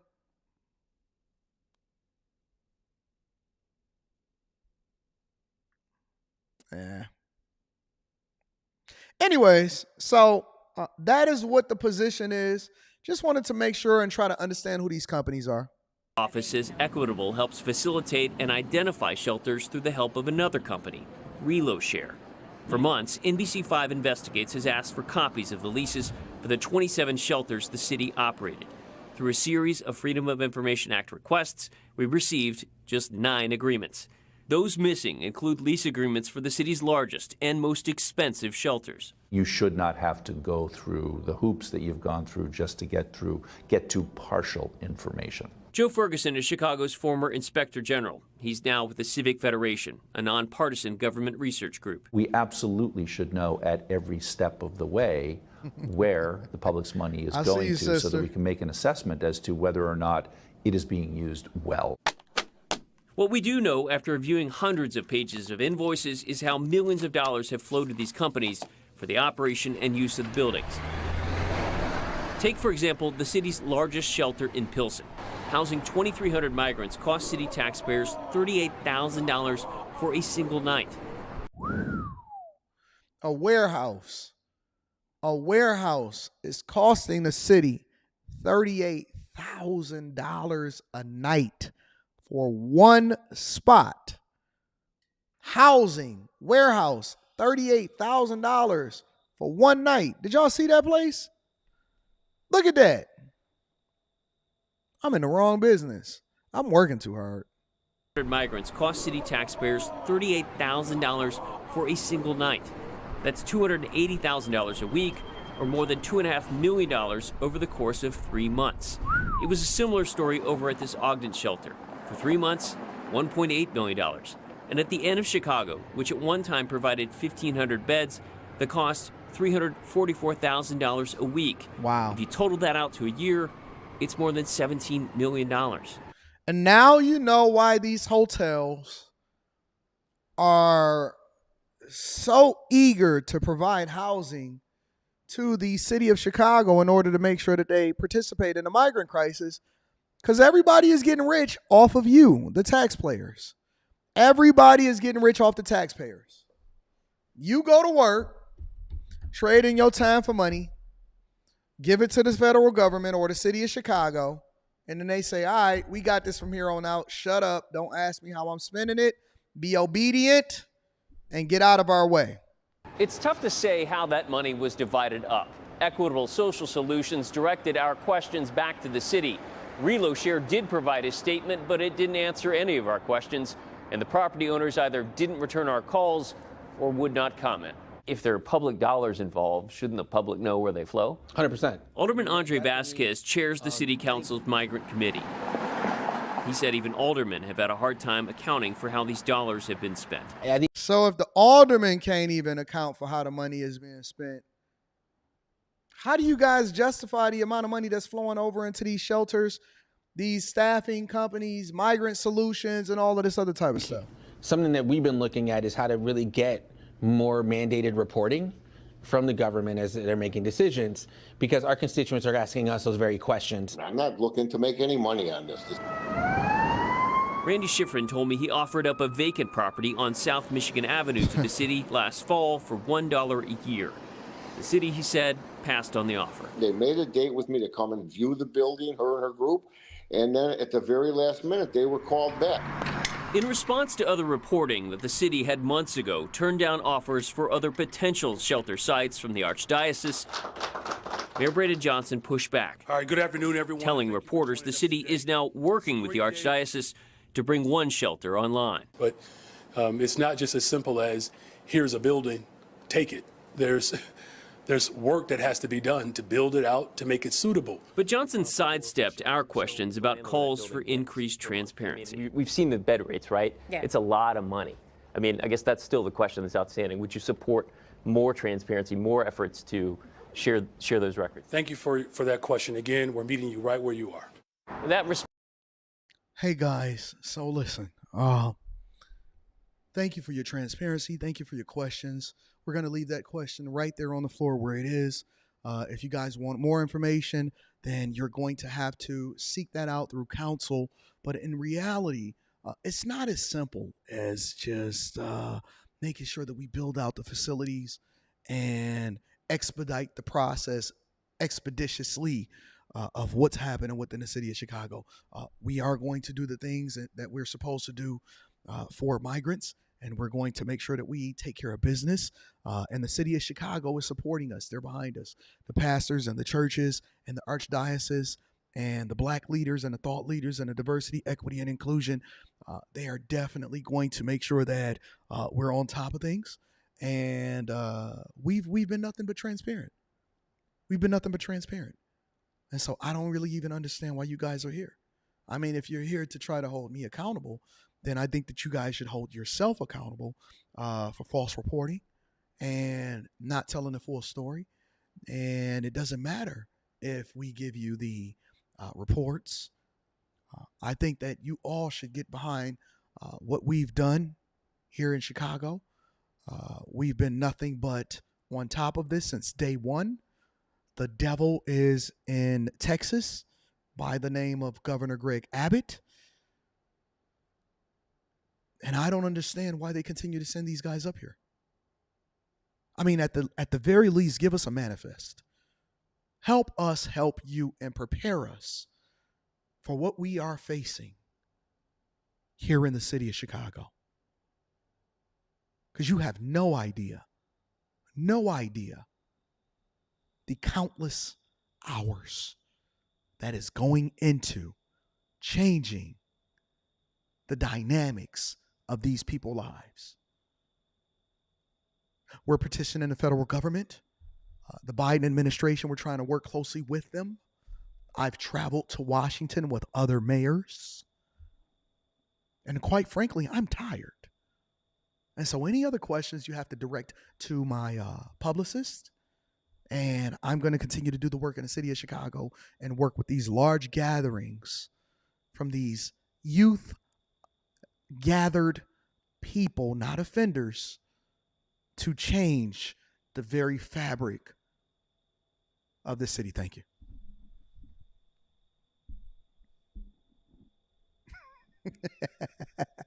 You see how easy it is for these people to give you word salad and to throw you off from the real issue? Hey, man, listen, I just asked you, who making the money?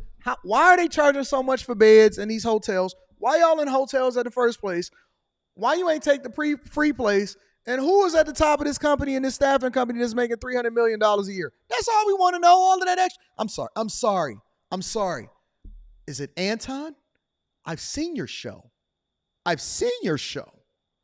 And you have unfairly judged what we're doing over here in Chicago and mischaracterized my sentiment.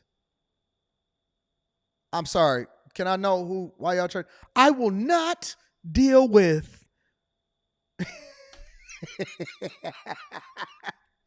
shout out to the mayor of Chi-Town.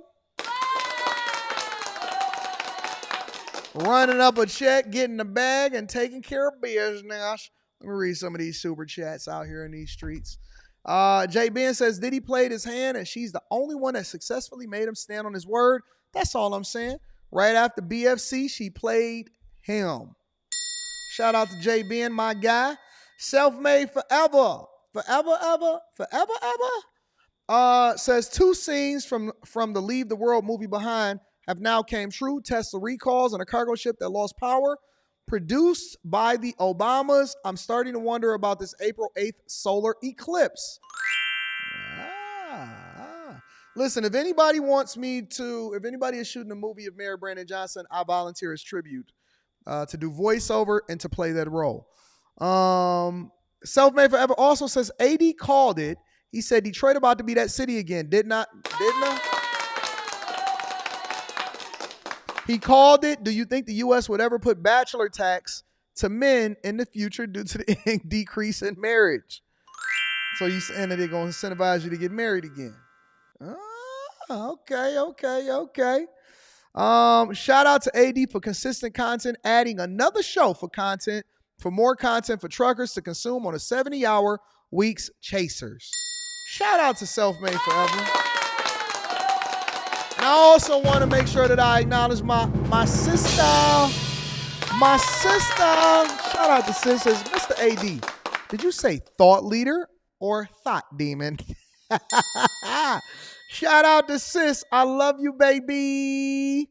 Kung Fu Hustler. Oh, says, did Brandon Johnson write that job listing? Sounds like it. A lot of word salad in that joint. Sis says, Mr. AD, Is your next building project warehouses? That wouldn't be a bad thing. Sounds like a come up over there in Chicago. All day with it, says Bachelor of Arts, not the same as arts degree. Okay, Bachelor of Arts in business. I get it. It's all Victim Olympics, word salad, underwater basket degree-ish. All right. Let's spin over to the money. Over in California, we got a lot happening. People are complaining about the kiosks at McDonald's. In-N-Out had their final day before they closed in Oakland. And the minimum wage is about to raise, which is leading to potential layoffs in the state of California that is also operating at a deficit. Make sure you hit a like for the algorithm, subscribe to the channel, and turn on your notifications. Fast food workers are about to get a pay raise. Next week, the minimum wage goes up from $16 an hour to $20 an hour. Wait a minute. Hold up. Wait a minute. Let me get some minimum wage in it.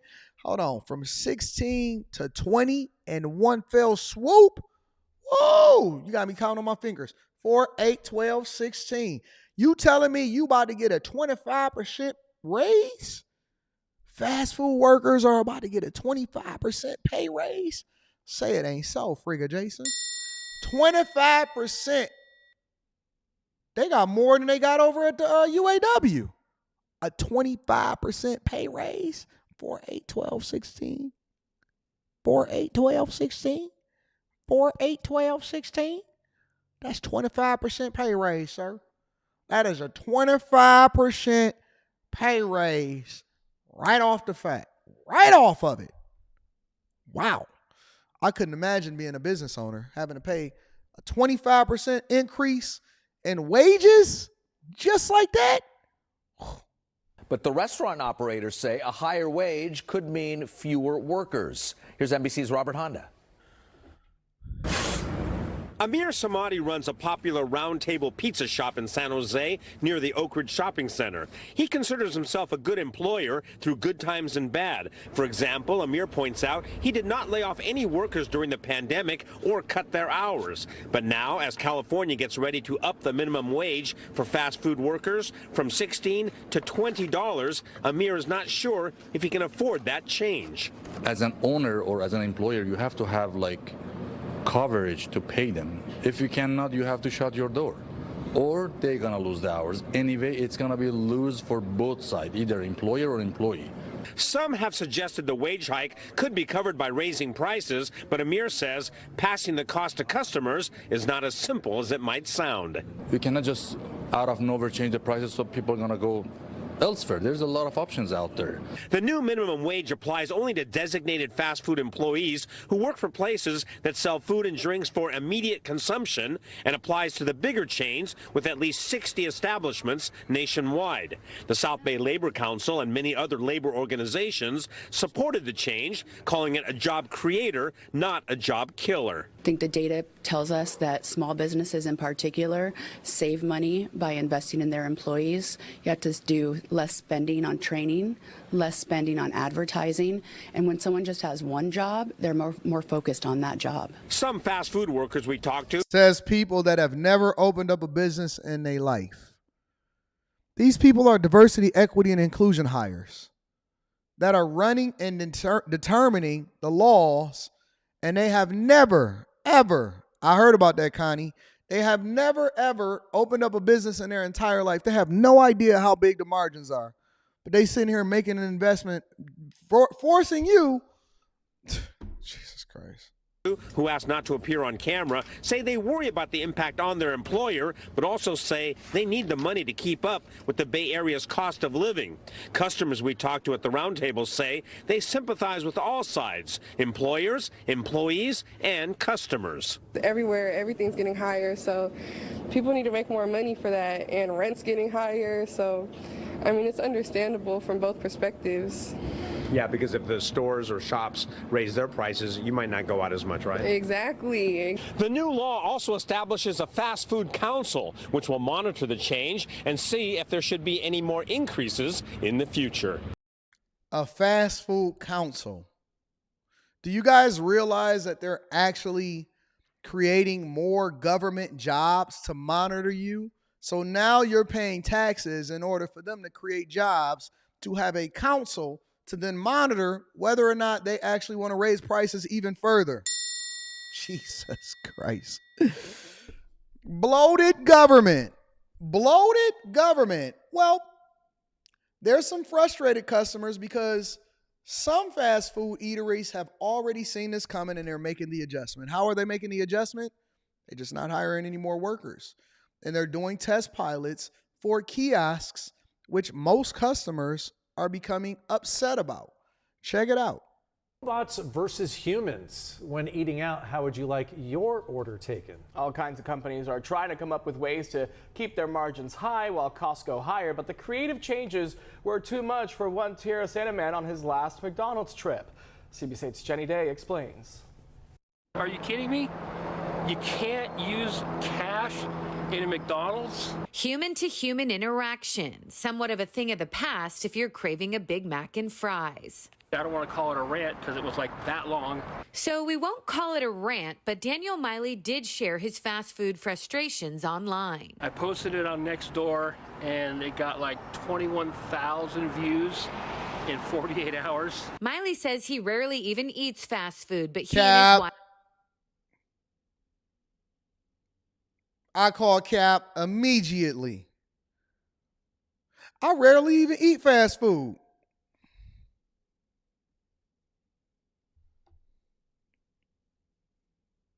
I know fast food when I see it. You're not going to sit here.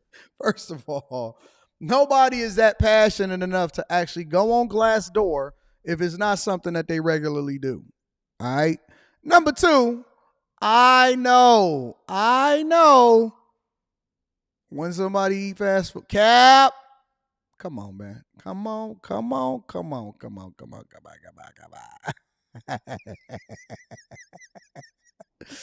You not gonna sit here and tell me and lie to me, man, I don't even eat fast food. Cap. Now you lost credibility. Judge, please dismiss this person as a witness because he's lying on a stand. Credibility ruined for this particular one, but let's continue. Sorry.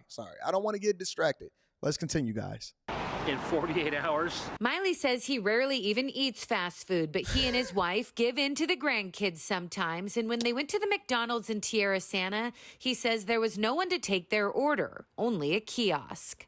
She had trouble navigating the kiosk. Better learn. This is a woman with a bachelor's degree in microbiology. Ordering, he says, was problem one. Then came time to pay. The Mileys had a gift card for $25 that his wife had just won at work, but their total was a little more. Came up to 26 and change, whatever it was.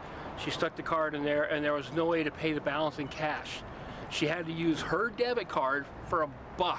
Of course, actual humans do still work there, but hundreds of people commiserated about the technology online, while others said times have changed. And I've had responses on the Nextdoor app for everything from, oh, you're stuck in the 60s to, the global cash society. Many point to rising minimum wage, now at $16.65 in San Diego. Pablo writing, robots can't call in sick, robots don't need health care. Yep. Cheryl from El Cajon agrees, writing their old model of split shifts was not working anymore. Machines don't care. Kay, on the other hand, says just go through the drive-thru. You can pay with cash and get a person. McDonald's tells us kiosks have been in California since 2016. This Tiege Hanley location since 2019. They added they're always innovating to offer customers a convenient experience. They say kiosks improve accuracy, upselling too. Apparently self-checkout makes some more inclined to supersize. Why can't McDonald's, the biggest corporation in the world, put in a kiosk that takes cash and makes change? And that was the whole gist of my post. Nope. Because then that will require somebody to actually be able to remove the cash from the kiosk, which then they have to pay for. No. And then you got to count it, and then you got to hope that they don't steal any of it because you got to be accountable for it. No. That creates another job that they going to have to pay somebody $25 an hour for. over in San Diego and California, you listen, when you do your little, you do your Apple Pay or whatever, they ain't got to worry about it. They ain't got to go in there and maintenance. They ain't got to replace the cash. They ain't got to pull it out. They ain't got to do none of that.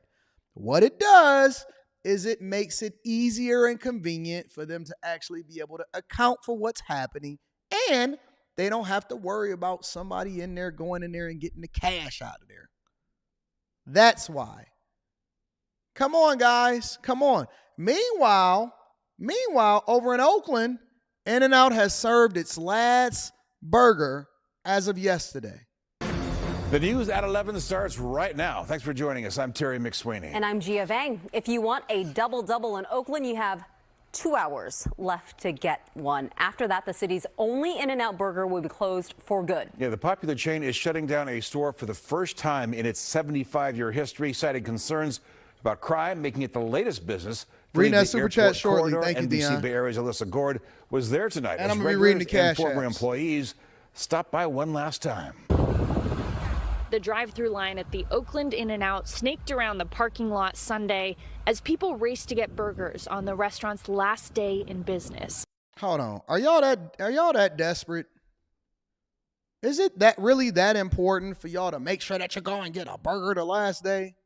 I mean, I understand that you don't want businesses closing and stuff, but are y'all really that desperate to where you got to get your final burger from In-N-Out before they close? Jesus Christ. Customers were met by security guards and plenty of reminders not to leave valuables in their cars. This restaurant has been in East Oakland near the airport since 2005. We were here, I think, when they very first opened, and we've been here at least, I can't even count the time. This spot has been profitable, but plagued with crime, including armed robberies and car break-ins, like this one captured on camera by a customer's car last year. Look at this. In January, In-N-Out announced the closure, saying customers and employees are regularly victims of crime. This comes after the nearby Denny's on Hagenberger shut down last month, also due to safety concerns. A Starbucks and a Black Bear Diner are among other businesses that have left the same area. I hate seeing another business. Get out of there. Get out of California. The loss of the store is a blow for both current and former employees. Many of them actually gathered here to join together and say their goodbyes. The chain says all employees will be able to transfer to a nearby restaurant or get a severance package. A lot of these people haven't been working here for like over 10 years, but we still are like family with each other. One former employee says she gets why the restaurant is closing, but says it's still a loss for East Oakland. I think as far as a community, we all have to kind of like turn towards each other and start talking to each other. City leaders have said they are working to retain businesses. Residents say they want to see policies that make it easier for businesses to thrive and maybe someday That In-N-Out and other businesses consider returning to Oakland. Nope. Never coming back. Never coming back. Listen, people of California, when businesses leave, they don't tend to come back. They remove themselves from it. And good luck. Man, listen, God bless and good luck to everybody that lives over in California. You guys got it rough. You guys got it rough. We used to have it rough over here in Detroit, but you guys got it really rough with the taxes that y'all got to pay. Jesus, people breaking in your cars. Kingston says, AD low-key fun. Man, I've been funny. Don't y'all know that I'm about to do my Netflix special soon?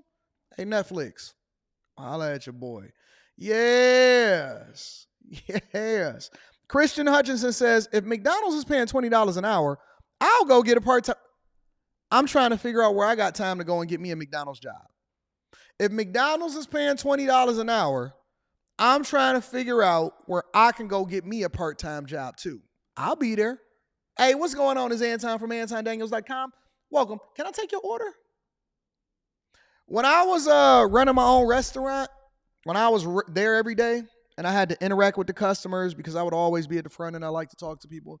And I was the greatest salesman of all times. I always upsold the people. We had some of the dopest, and then I would come in and I would say, you know what? Let's do a different type of menu. I would do I remember one time the people was so extra. They kept on asking me to bring it back. I did the ribs. So we did these barbecue ribs that we would bake, and we would have it slow simmer and stuff for a long period of time. Because you got to make sure that all of the juices, and you got to make sure that the meat is still tender and everything like that. But then we would cut them up individually, and we would do different stuff, right? So we would take barbecue ribs, and then we would wrap them up in bacon. And the people was just like crazy over that junk. We would wrap them in bacon. And so it would be like twice baked ribs, and it would be falling off the bone, and it also would be bacon and stuff like that. So it was different stuff that I would go in and we would have our chefs experiment with and stuff like that. So it was fun. It was fun at the time. Man, we had a dope menu. We had a lot of different stuff. We would do macaroni and cheese. And so, you got the regular macaroni and cheese, but we would do the thick cut bacon inside of it too. So I don't know. It was fun. We did a lot of stuff. We did a lot of experimenting, and we would throw special stuff on the menu. And then sometimes when people would get snowed in, I would actually go and drive the Jeep because I had this black Jeep. And we would go and I would deliver to the people personally and show up at the door and stuff like that. So, different people wanted different things and they would request stuff. And so when they requested it, we would try it out. They would like it, and then we would keep it on the menu for a little bit of time, and they would remove it. So. Yep. We would do everything that they wanted. Anything that they wanted, we would make sure that they got it. Yep. And then we would do our greens from scratch. So it was interesting. It was a very interesting time. Christian Hutch. Oh yeah, I already did that one. Shout out to Chris Hutcherson. When has soul food ever been healthy? When was soul food ever healthy? Y'all crazy. Y'all insane. Dion Sardines, you getting fried catfish. The catfish is fried. Ain't no way to make fried catfish healthy. You know what I'm saying? Dion Sardines says, rest in peace, Dollar Millionaire completely. Yes. Yeah, what y'all think when y'all go to Thanksgiving dinner that they thinking about y'all health? Nope, they not. Damn, AD held that dude accountable immediately when he said he doesn't eat out that much. We know what's happening. We know what's happening. Self-Made Forever says the Santos just saved a lot of lives by signing that bill to ban 14 and under on social media in Florida. Yeah, I looked at that this morning. I thought about doing a review on that, but instead I wanted to go real ratchet for the end of the show. I wanted to go real ratchet towards the end of the show and talk about BBLs. Yes. BBLs. Before I get into BBLs, hold on. I got to make sure that I acknowledge my Cash Appers too. Because the Cash Appers also be holding me down. Shout out to Colin Cole. Says, for the mods didn't unblock me like you asked. Colin, how did you get blocked? Let's see if this dude is blocked. I don't know how y'all get blocked. Community mods.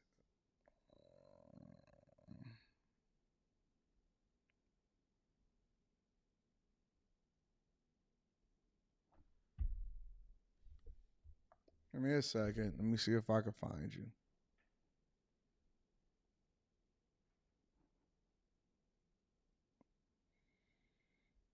How do y'all be getting blocked? I don't understand it.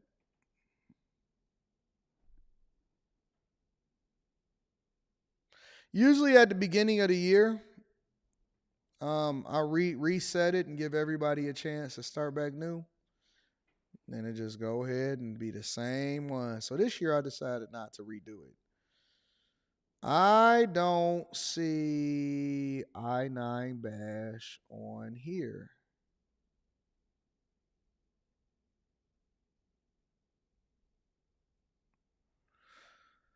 I don't see you, bro.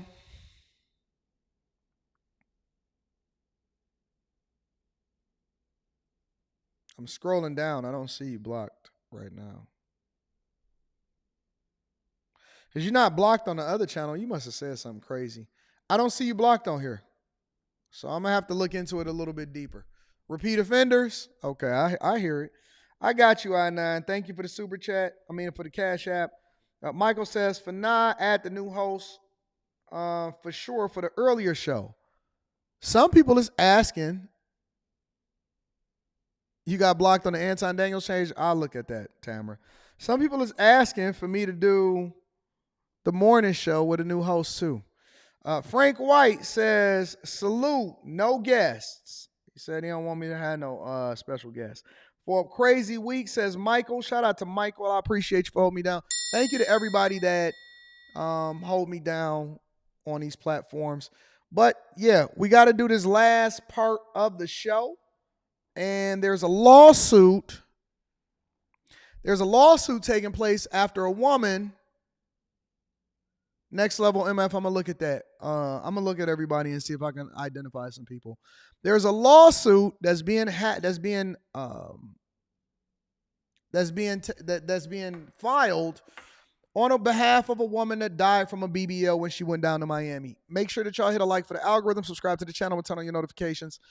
Let me bring this story to you guys and let you be the judge of this.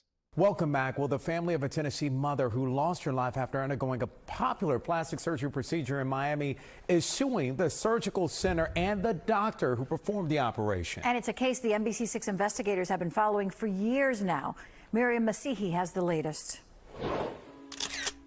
33-year-old Erica Russell, a mother of 5, left her home in Tennessee in 2021 to travel to Miami for a Brazilian butt lift, or BBL, the plastic surgery procedure that has one of the highest mortality rates. Like many folks and across the country, come to Florida and seek to have these plastic surgery procedures. Russell had the popular plastic surgery at Seduction Cosmetic Center on Southwest 8th Street. State records show her surgeon, Dr. John Sampson, entered the operating room at about 6:32 that morning and performed 6 other surgeries before Russell's procedure, which began at about 8:31 in the evening. By the time he got around to our client after 8:30 at night, he was on his now 7th procedure of the day. According to her autopsy, Russell died of a fat emboli and internal bleeding after the doctor perforated organs during the liposuction portion of the surgery. Okay, so wait a minute. So a BBL, I just want to make sure that I understand this correctly. I want to get all of the facts straight. A BBL is where they take your belly, they remove it, and then they put it in your booty.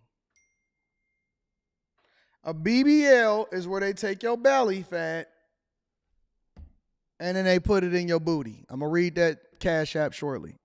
Just want to make sure that we all clear. If you guys got any kind of insight, then make sure that you guys give me some additional insight that I don't know. All right. Woman had 5 children. Okay. Hanging out in Tennessee.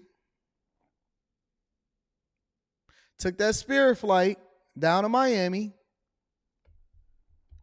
Influenced by what's going on social media.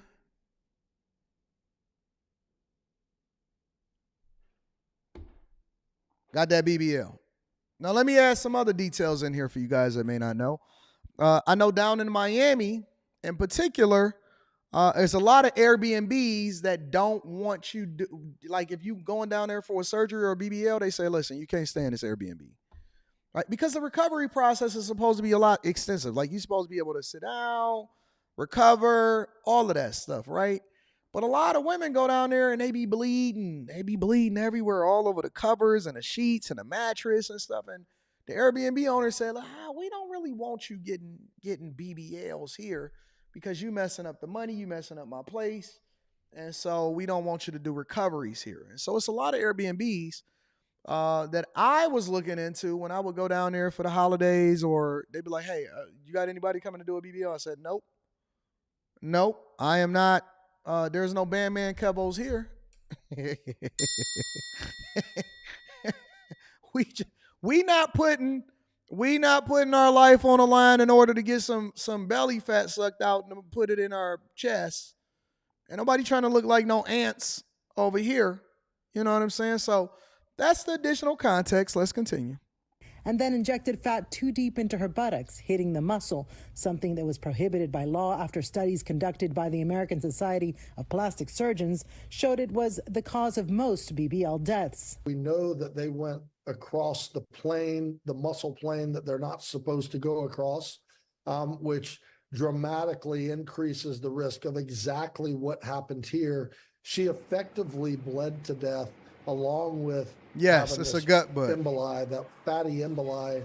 Russell's family is now suing Seduction Cosmetic Center and Dr. Sampson, alleging, among other things, that the center should not have let the doctor perform an unsafe number of procedures in a single day, especially since state records had him as the designated physician for the center and not as a surgeon who would be performing BBLs.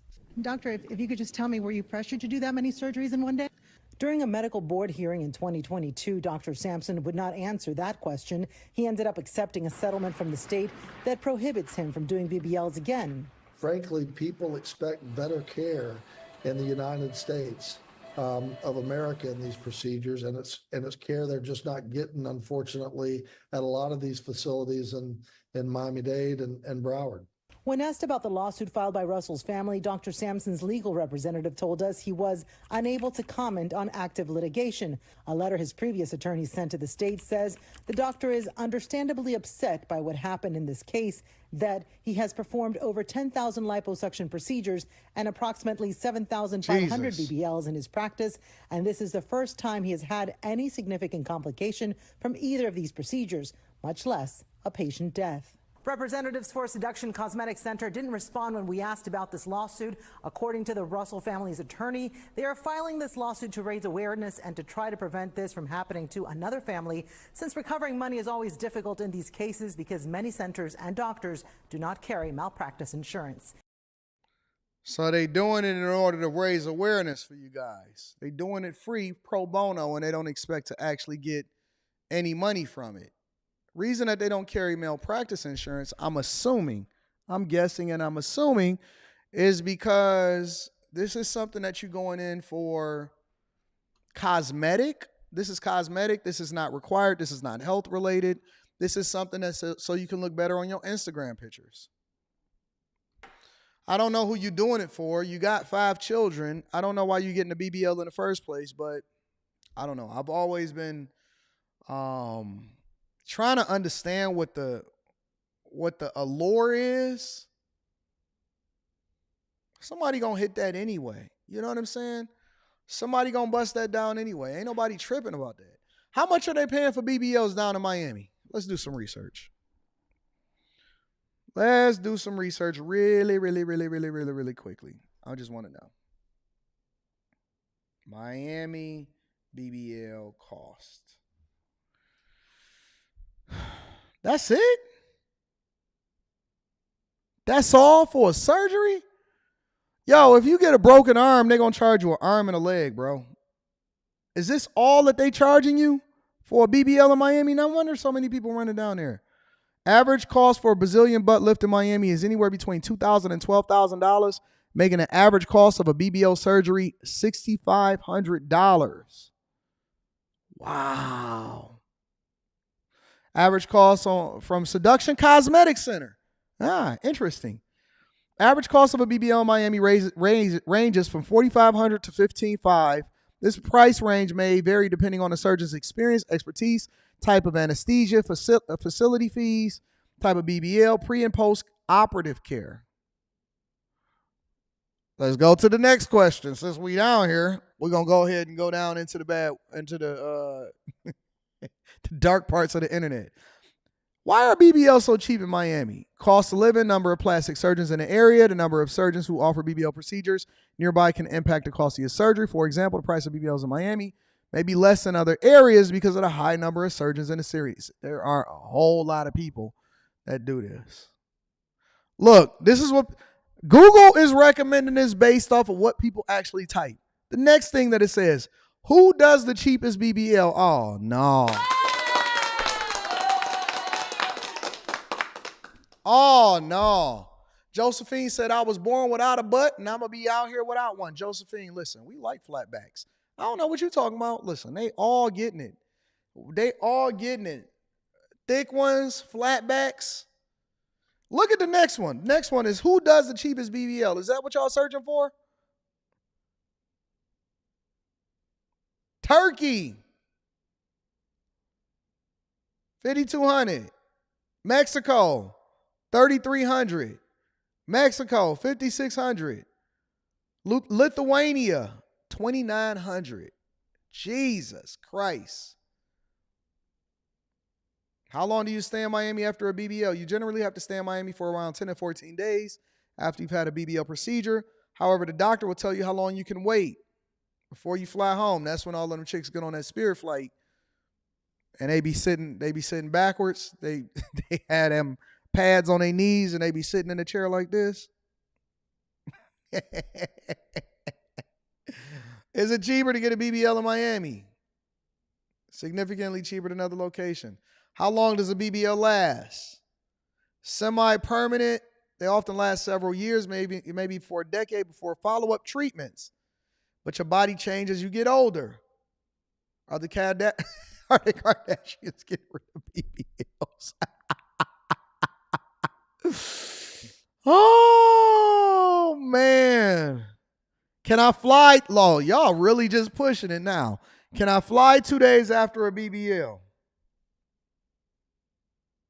Blood clots, particularly in the legs, a risk heightened post-surgery as the body is healing. Can I go back to work 2 weeks? Y'all ain't got much PTO time, huh? 1 to 2 weeks after surgery, return to exercise. 3 to 4 weeks or 8 weeks post-surgery. How many hours does it take? 2 to 4 hours. And so I heard some of y'all be alive. I mean, not alive. Of course you're alive. I heard some of y'all be awoke when y'all getting that BBL surgery.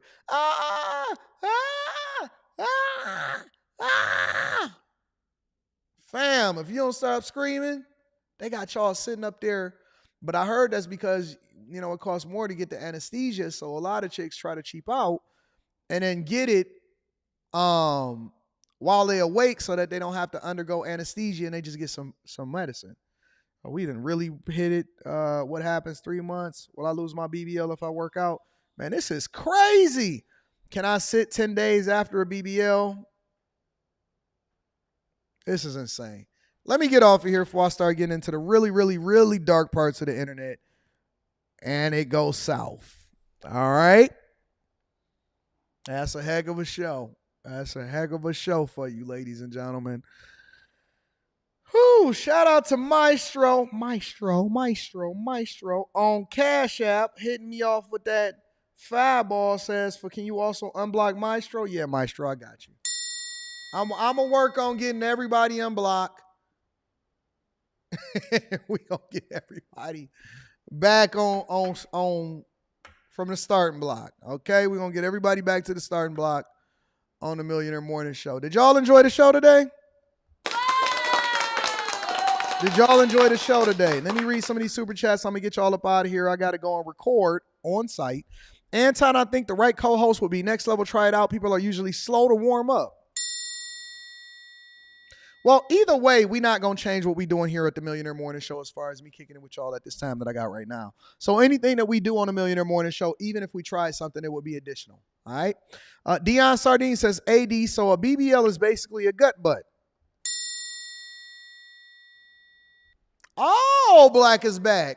You are Hellcat. I seen you on the block list. Yeah, I seen you on the block list, buddy. Yes, I did. When I was scrolling up and down, I seen you on the block list. Oh, so now I know who you are. Yep.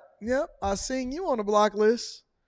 Squats equal nature's BBL. That's true. Shout out to the squats. Them girls is doing them squats.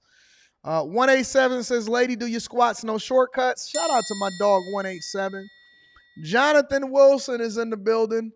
Jonathan Wilson says, flatbacks matter. I like flatbacks. Flatbacks is dope to me.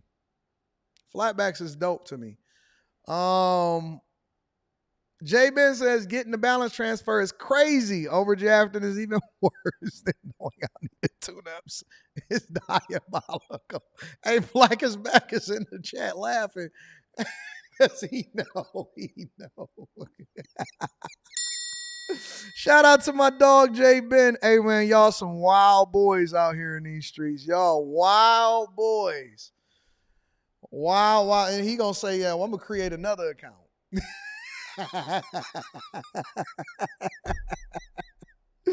Listen, man, I love y'all. I appreciate y'all. Shout out to Classy Beats. Classy B says, salute, AD. Salute to you, my friend. Salute to Classy Beats.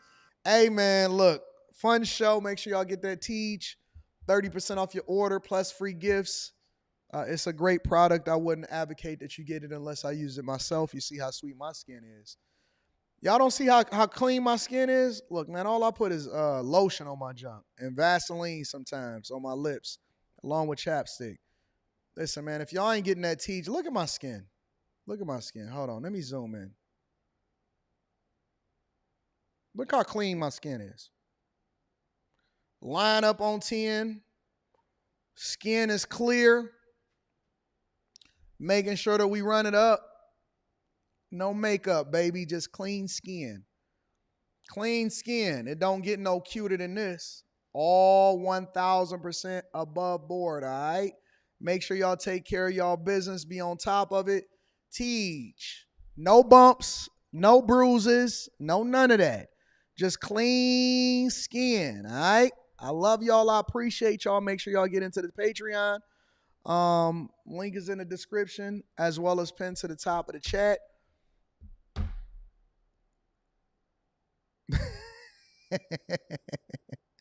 No makeup. Yeah. All right. Listen, I love y'all. I appreciate y'all. Shout out to Messi. Shout out to everybody that's tuning in. Make sure y'all tune in to After Hours tonight. We're going to get it popping. I got to get Mika on the schedule for After Hours. I think I'm going to have her do it with me on Thursday. Definitely Thursday and something else. Sister, I love you, baby. Thank you for always holding me down. You are much appreciated. Everybody that contributes into the platform. Whew. Sisters in the building. Like butter, baby.